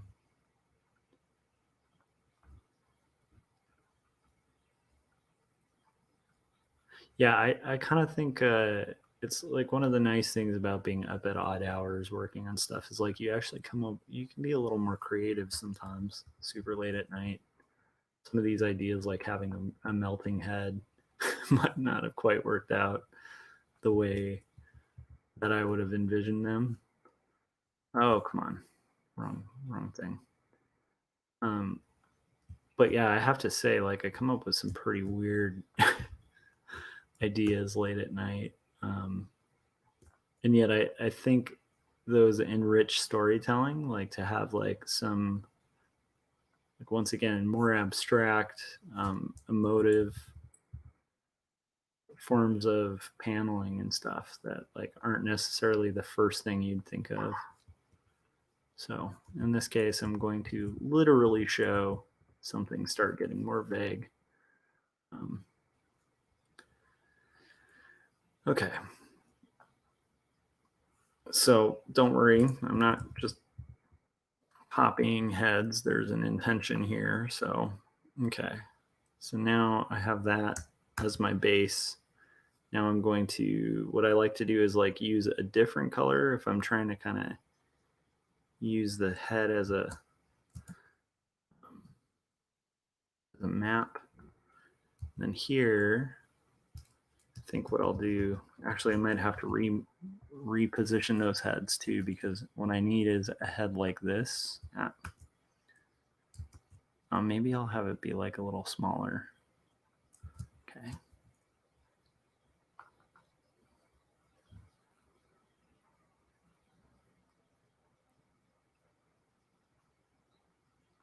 Okay, interesting.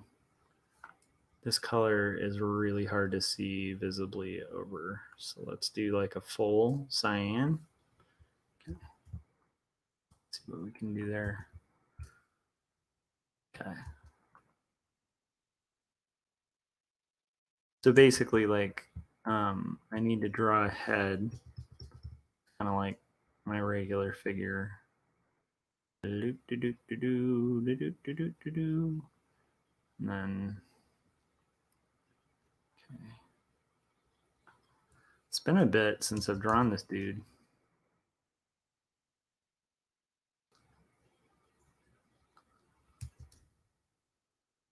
I had to draw so many times for that first book.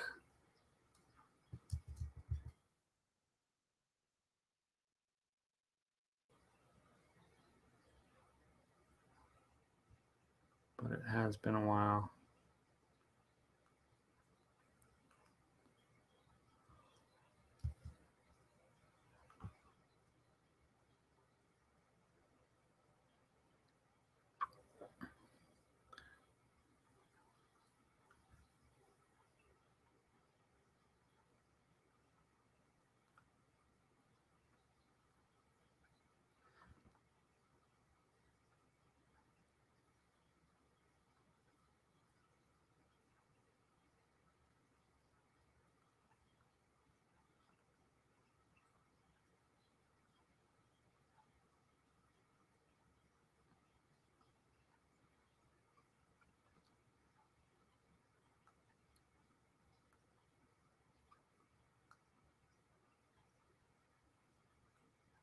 So like I was explaining the two styles, and like this will give you an idea of like the other character and the other style that this book is in.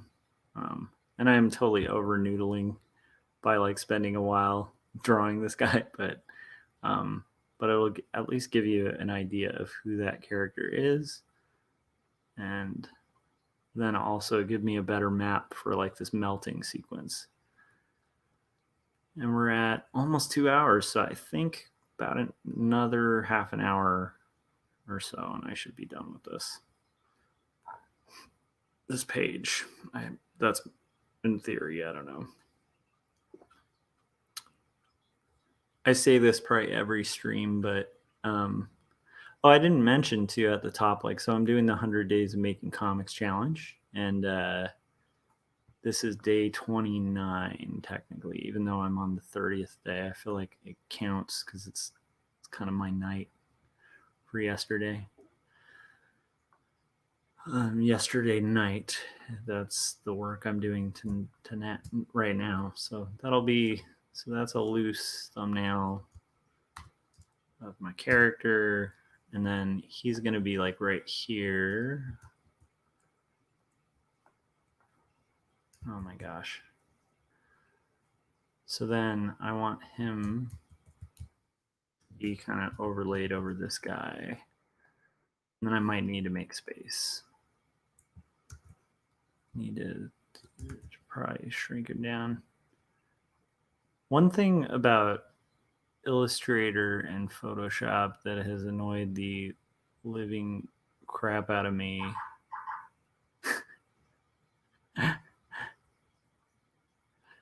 Okay, I think that'll work. Let's see how that looks. It might be weird because the face is a little taller on that one. Oh.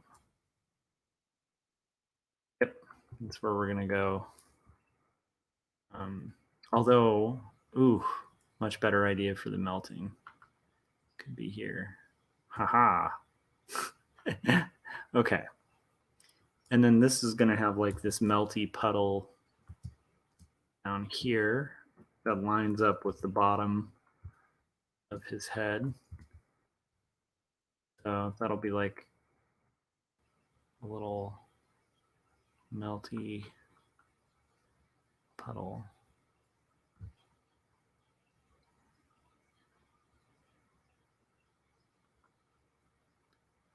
With some little melty bits. All of this will make a little bit of sense in a second. If if anyone's familiar with the comic, they might know where I'm heading with this, but it's all going to actually make more sense shortly. Doing these weird melty sequences is probably not the most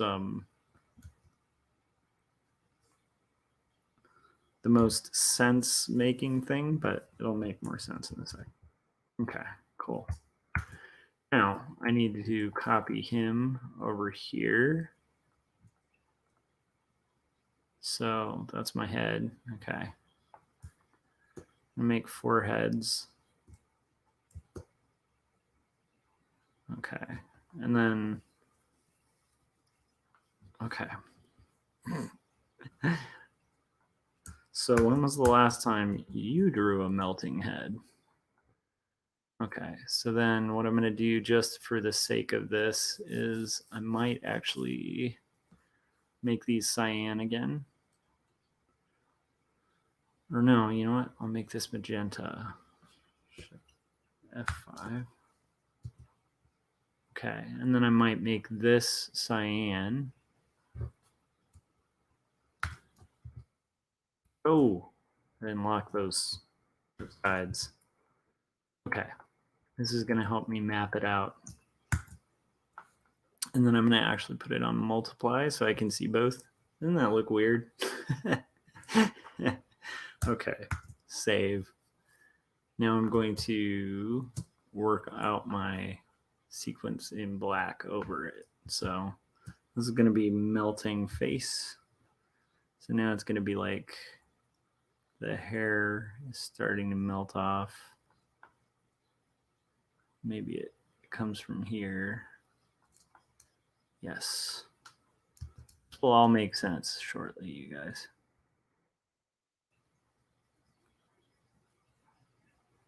I hope it's starting to make sense. It's kind of hard to see what exactly I'm going to do. Oh, dude, Chris, go to sleep. He's like, my contacts dried out. He's got to close his eyes. Yeah, go to sleep, dude. That was cool, though. Thanks for sharing the cool X-Wing targeting computer. That's amazing, dude. Have a good night. All right, so we're going to do this weird kind of melty business. Thanks, man. Yeah. Have a good night. Chris said the page is looking good. Yeah. Thanks for stopping by. Yeah, it's funny when I was doing this at like 2 a.m. initially, I didn't think anyone in their right mind would be up or watching this. So I am stoked to have anyone stop by to kind of check this stuff out. So now we're going to start doing these wobbly businesses with the eyeballs. This is a face melting sequence. If you guys have ever been curious about a face melting sequence, now's your chance to learn how to do it. Okay.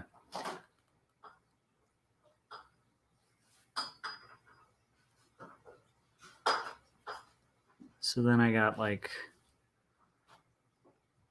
I do want to have like a little bit of a drip kind of thing. Let's see how that's coming out. And turn that off too so I can see it a little better. Theory. Yep. Like it. Okay.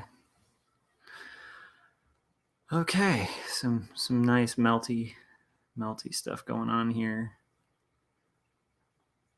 It's going to be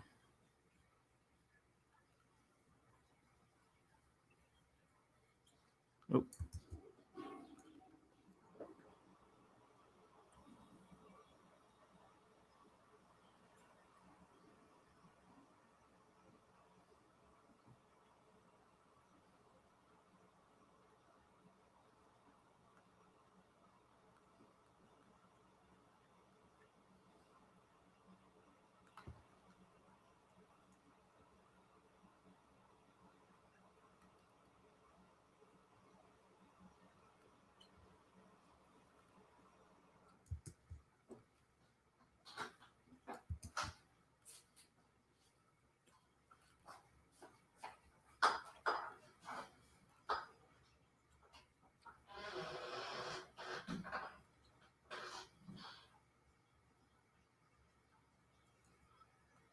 right. Oh, that wasn't a good drip there. All right, we're doing weird stuff at like 3 in the morning, guys. That's what we do. Make sure that's not, oop, it's not good. Where the pool is going to start collecting. So now I got to have this start to kind of melt out.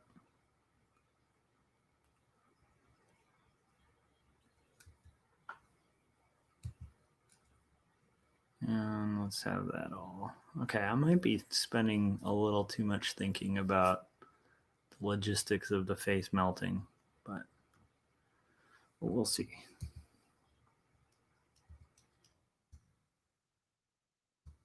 And we have like this sort of starting melty-ish. And then this will be still here. It's still going to be there, but just starting to kind of wonk out and warp. Okay, and then we're going to do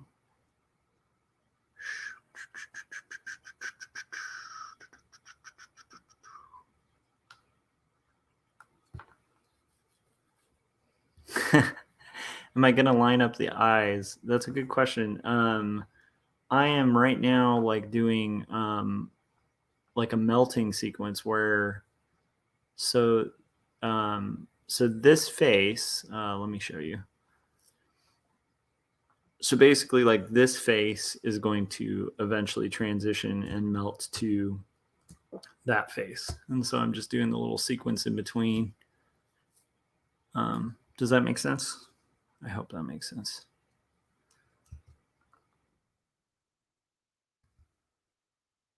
I hope I answered your question. I have no idea if I answered that well. It is one of those things where I think it'll make more sense once it's once I've kind of finished it.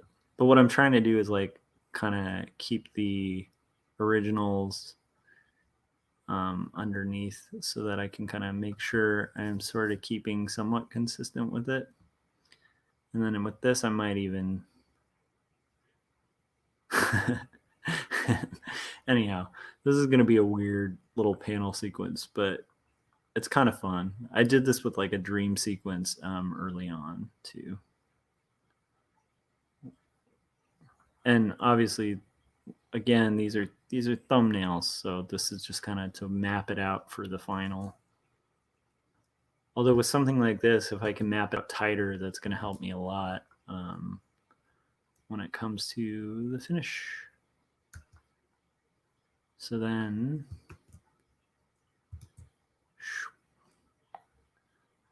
should be able to kind of get like a rough thing going on here.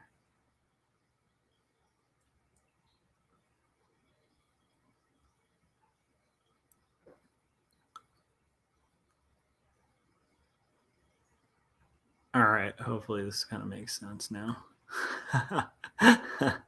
Okay, so then now I've got this sequence.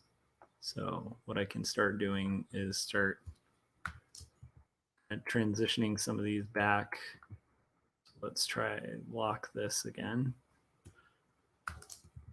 Okay, so lock some of these back to where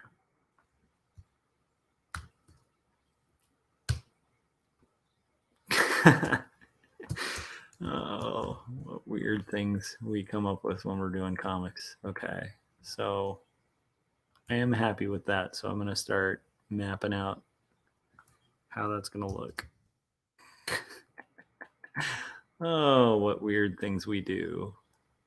Okay, I do like it though. I kind of want this one to have like a little drop. Early having fun. Oh man. Okay. So then here I want to have, okay, I'm going to kind of start with the pool at the bottom. I actually have to now get rid of this too. Where is it? Where are you hiding? Okay, there it is. So now I want to get rid of this So I'm being more consistent. So I'm going to take the melted face here, copy it over here, and then I need to get rid of the blue face here. It's so funny. If you just heard audio of this, somebody would think, what the hell? Is somebody insane? Because I'm talking about like blue faces and melting faces and stuff. Yeah, it's a weird transitionary thing that I kind of like using. I used it on, let me see if I can find that panel real quick. So there was like this transition where it goes from the part of the book about, like childhood and stuff to the more serious style. And so that's the sequence I did before where it was like, it starts here like that. And then it's like, oh no, oh no. So I'm kind of doing a bit of a callback on that. It's a little different in this one since this one won't have a panel border to kind of have melt away. So in that case, I just have to sort of bear with me and see what we can get done here. I gotta go turn on that coffee maker real quick. I'll be right back.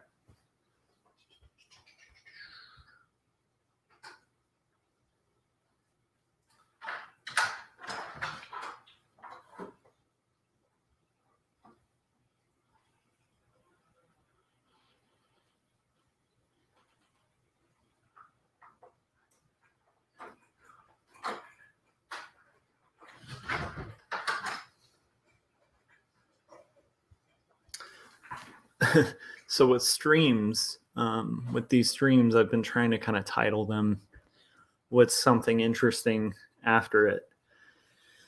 And I'm realizing with this, it might be cool to have it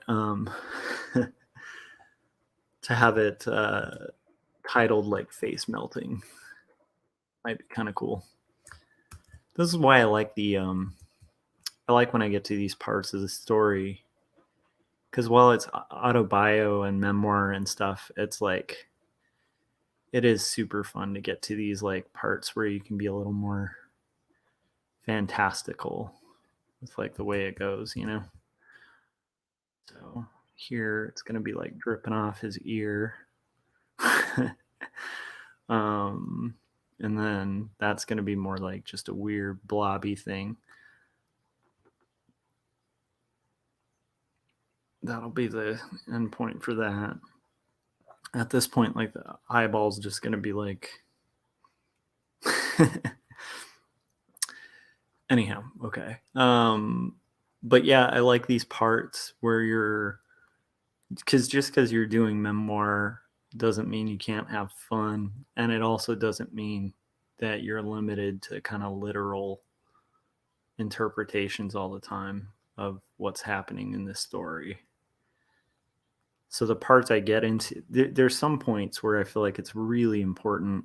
Like there's a whole sequence I just got through that's pretty much talking about like a time in my life where I was jumped and like brutally beaten, and then like less than a year later, like in a totally different town, like got held hostage by a neighbor. And it was just this crazy time of life. It was like, so it's heavy topics. And in those cases, I don't feel like deviating like too much is helpful. But then like, because it just to have an impact in the story, because they were such weird experiences and traumatic kind of events, like just showing the events as they are without like a ton of interpretation, I think causes more impact in those stories. But in the case of like this, where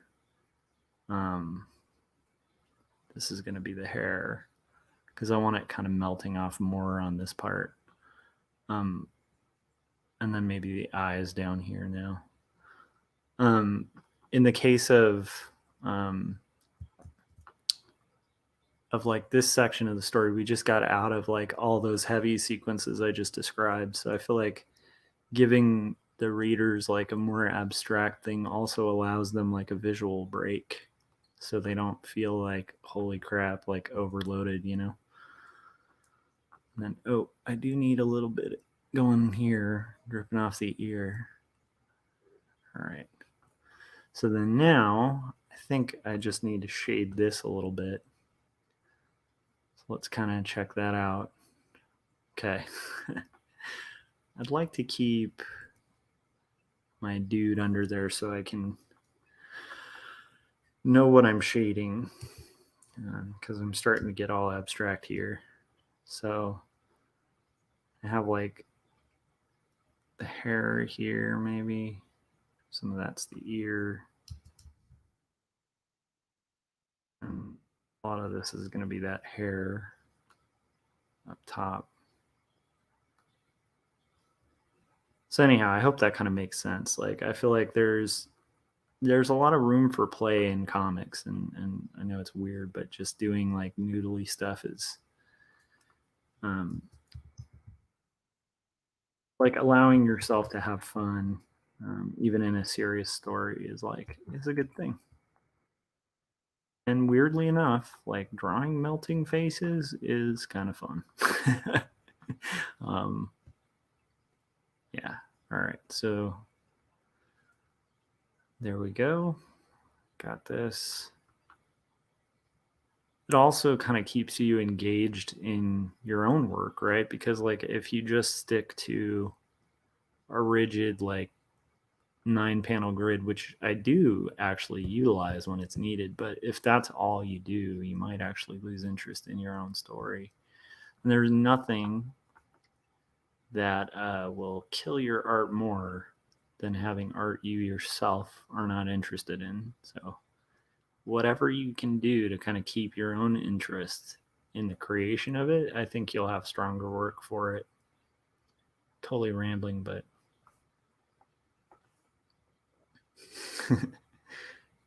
thanks, man.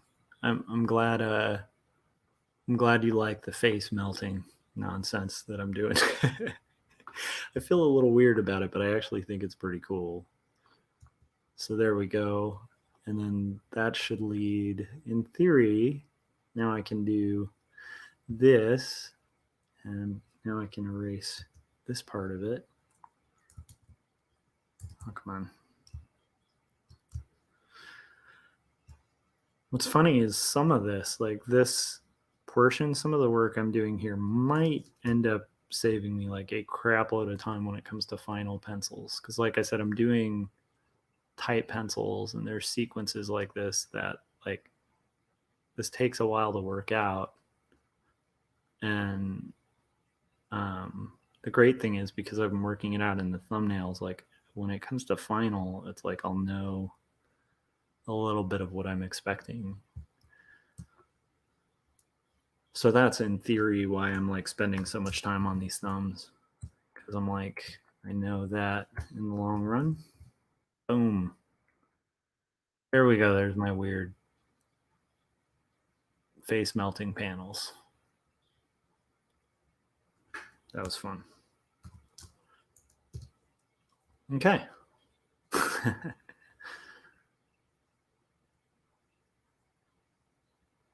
And this also calls back to the earlier part of the story, because I'm talking about memories becoming more vague, like the more you repeat them and the more distant they are.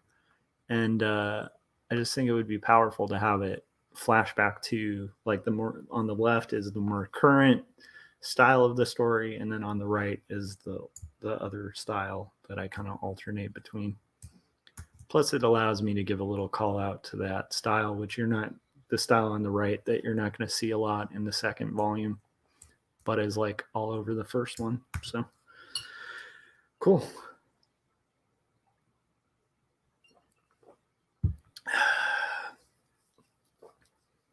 Okay.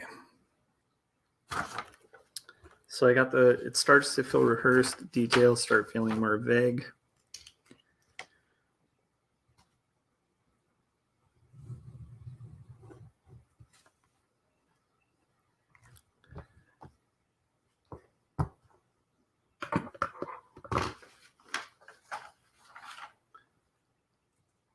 And then now I'm trying to think.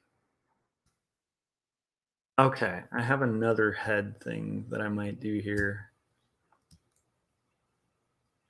with this same head, but now I need to work out that type. So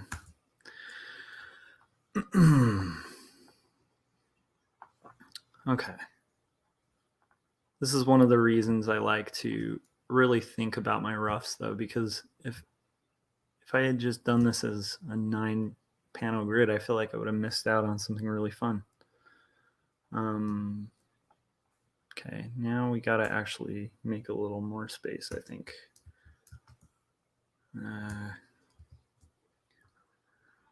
Let's see. Oop. Might have to squish this up a little bit. Okay. Okay, sure. Okay, so let's see here. Oh. Yeah. Darn it. Very close, but no cigar there. Okay. So right now I'm kind of going to work out the spacing for the next section. Nope. Need it to be about that tall. And that's going to need to be repeated. So let's see here. That tall. That tall. Huh. Interesting.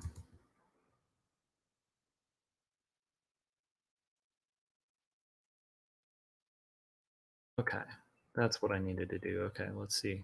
That tall, and that should work in theory.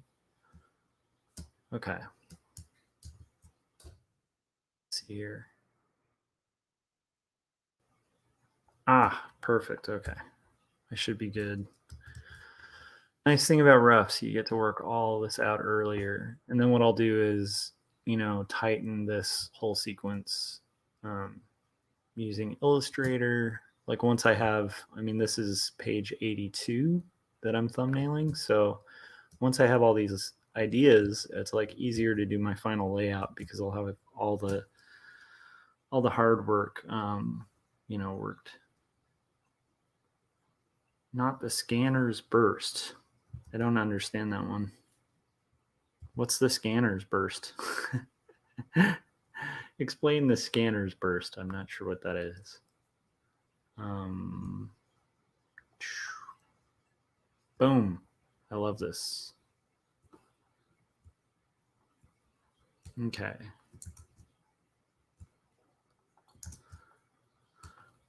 Okay. So there we go. And then I'm going to basically save. And then at this point, I'm going to write the next chunk.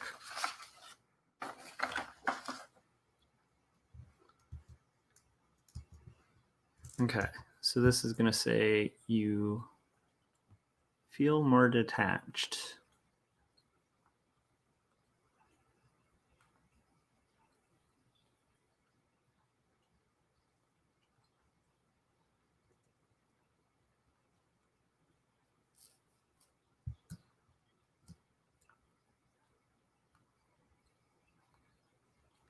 From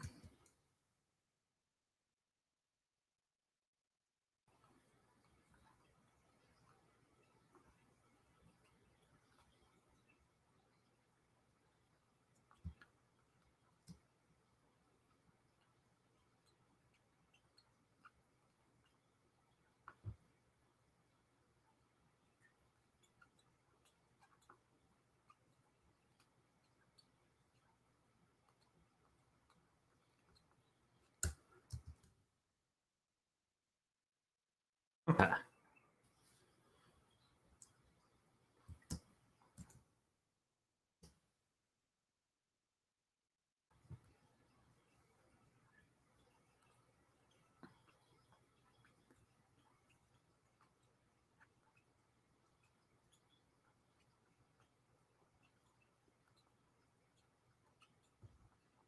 This is the problem of trauma.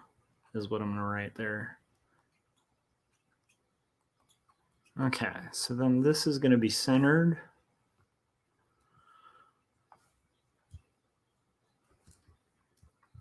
So Miguel and I don't know if Crimson Owl, if you're still hanging in there.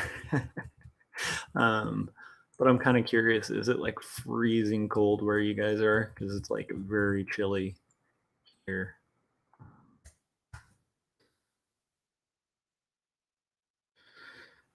Okay. Come on. Okay, so I think I have this worked out. This needs to be a little smaller. I just realized too, like I'm zoomed out, so you guys are probably not seeing the current part. So I was just working out, blocking out the text down here. And then we should be good.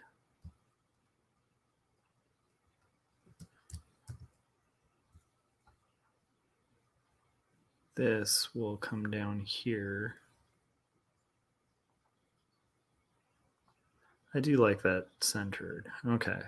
So I have that centered, and then what we're going to do is stretch this to where it fits.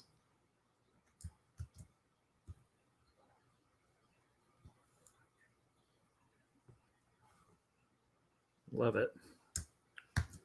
Okay, now all I need to do is the sequence.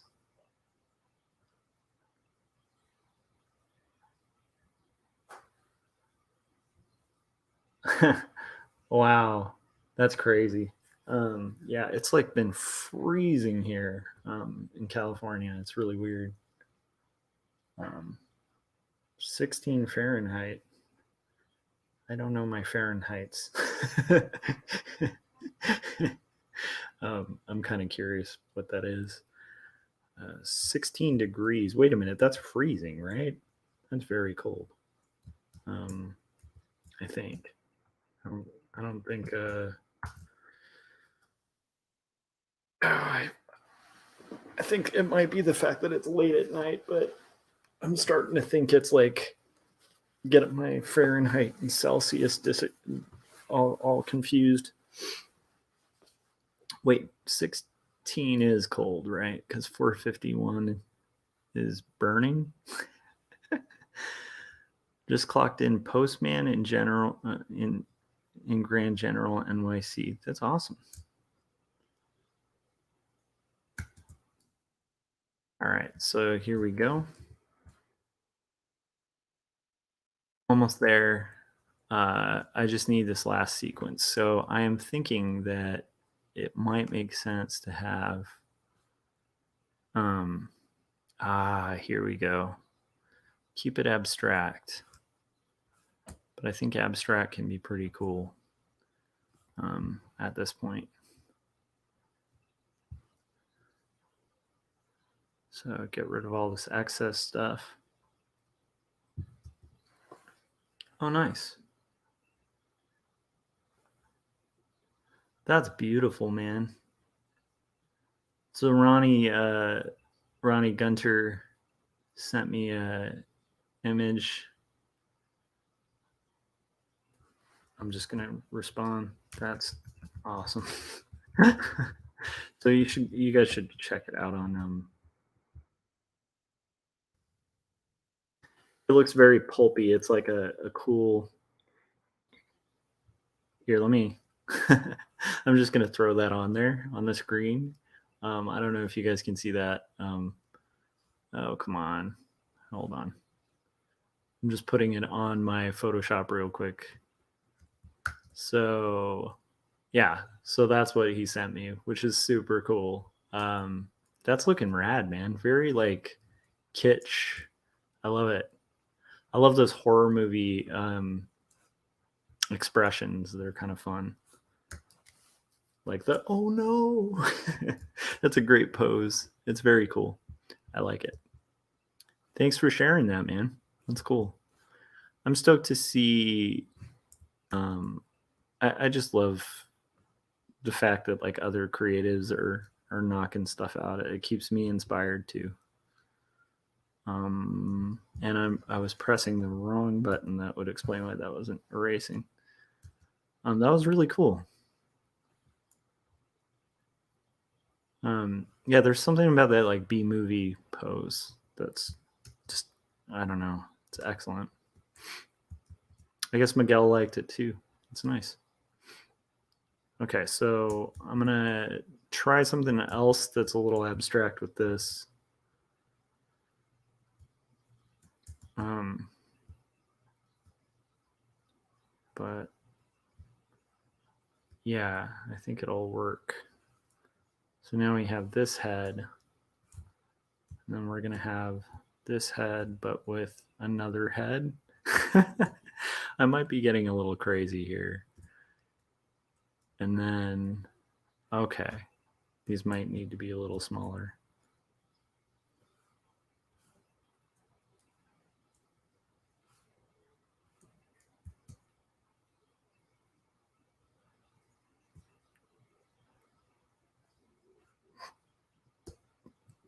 I've been doing some floating heads here, but I think it might be kind of cool if I can make it work.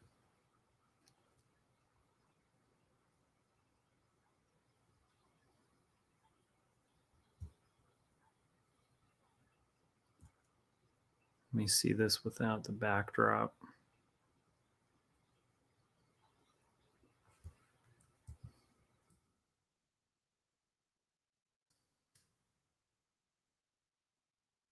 I want this to be like barely, like, kind of create like a, yeah, that'll make it look kind of blurry. And then this one we're gonna have over here. Oh, darn it. Where's that? Oh, there it is. Okay, so I'm gonna have this moved over here, and then I think that might actually work. So let's do merge visible, and then I'm gonna have, oh, why did I merge the visible with this? There we go. Merge visible. Now we're gonna do this, and I'm gonna do another weird little technique. I also seeing this, I think this will work well. Oh man, there's a couple things I need to fix real quick. Hang on, let me undo that merge visible nonsense.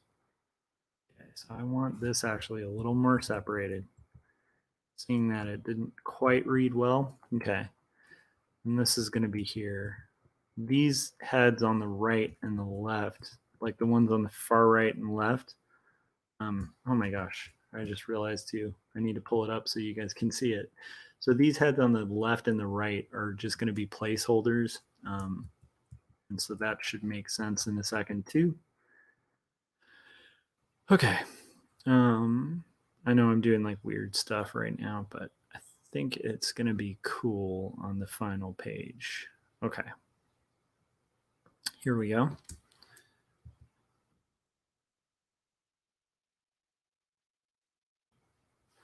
So in the case of this, I need to make this sequence a little, okay.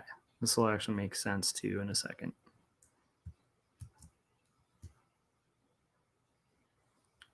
I want there to be a little less space there. Technically, I know those aren't lining up now, the diagonals, but I think it'll work. So that fits a little better, and then I'm going to basically pull this, boom, re-stretch that page a little bit so it's centered. And there we go. Okay, so now these guys, I'm going to do that little cyan technique. The real world is going to be 80s pop colors, while the demon reality wrapped world looks like that. That's awesome, dude. That's a cool idea. So kind of doing like grayscale with red for like demon world.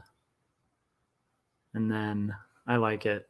I like that idea of it kind of going from that to like full color. So there's like different realities. As you can see, I'm kind of a fan of strange strange ideas in comics. This is not what all my pages in these books look like, but it just fits, I think, when we're talking about like dissociation, that kind of thing.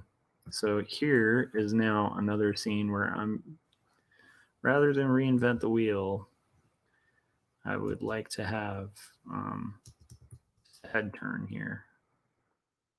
I have, okay.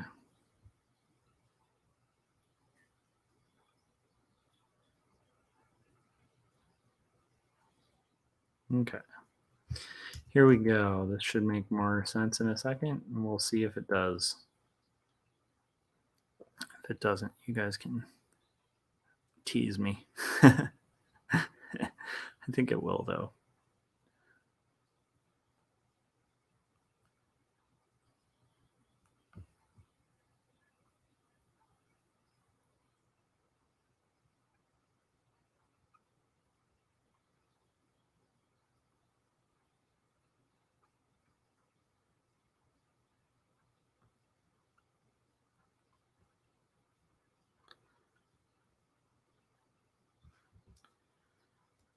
Oh, that was too much.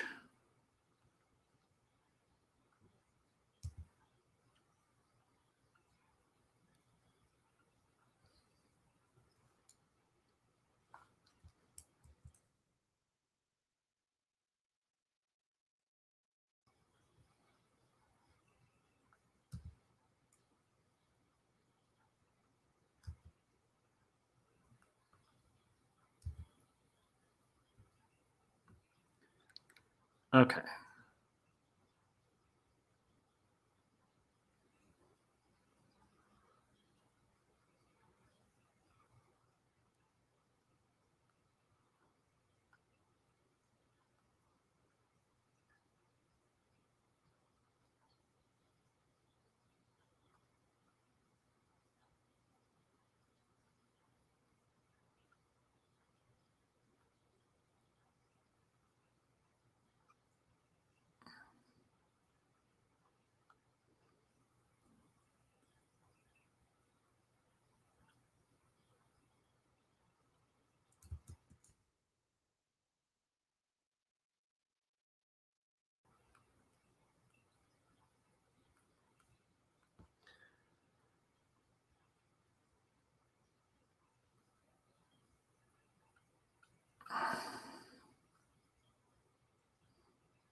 All right, so that's good for like a rough.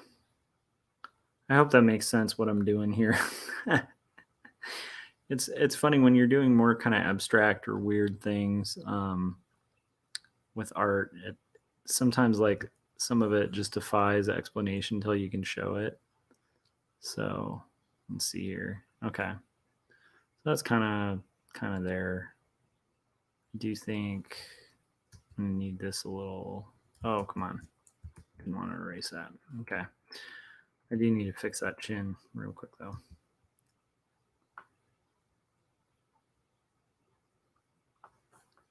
Okay. There we go.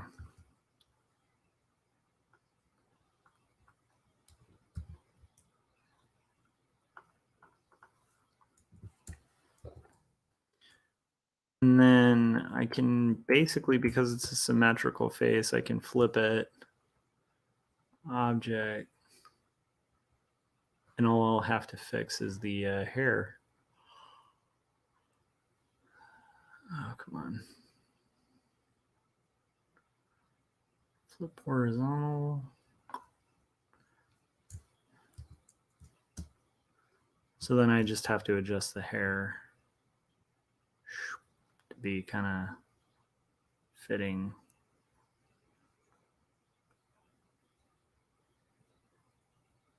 The way it would be from this angle. And then we should be good. So that's kind of cool. And the back hairline will be the same. It's just kind of adjusting this to where now that's going to be like that. And this would be Hold on.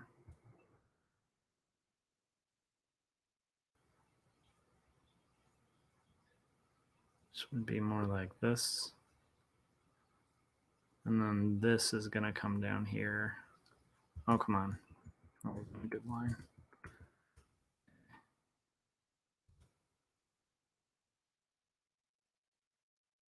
Okay, and let's do that. For this hair.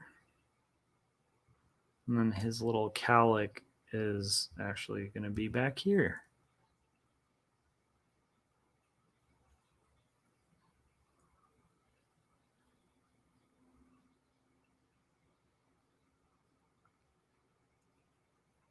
Cool. There we go. Got that kind of worked out. And now we should, in theory, I might have actually finished my thumbnail. Although I do need to add a few things, but I'm pretty excited about how this has come out, about the little opportunities to do some kind of abstract things and try to make it work. Oh, come on. Here we go. There we go. I'm like, what a fun way to kind of have different options and stuff. I think I'm going to make these heads a little smaller. They just look pretty gigantic, and I think they can be a little more spaced out. So, okay, so I got my heads. I'm going to do that. Boom. Make them a little smaller, space them out a little more. So there's a little more breathing room in that sequence. And then thumbnails are pretty much done. And the neat thing is, like, a lot of this on this page, like, might be okay for, like, some of this I can definitely use once I get to final pencils. This is going to save me a crap load of time. So sweet. Let's get this last bit worked out. I should zoom in again so you guys can get a look at it. But it's like, so I'm gonna erase out this extra stuff. Get rid of tangents there. Let's get rid of these extras. That middle one is intentionally blurry.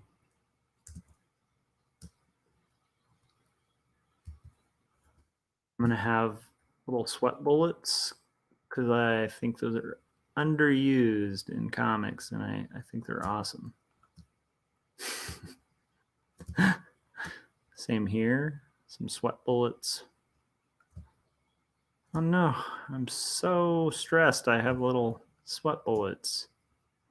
I always thought that was cool with Mickey Mouse cartoons and stuff. So, and then one other thing, just to get it going again, maybe these get just a little bit smaller, so there's a little more space.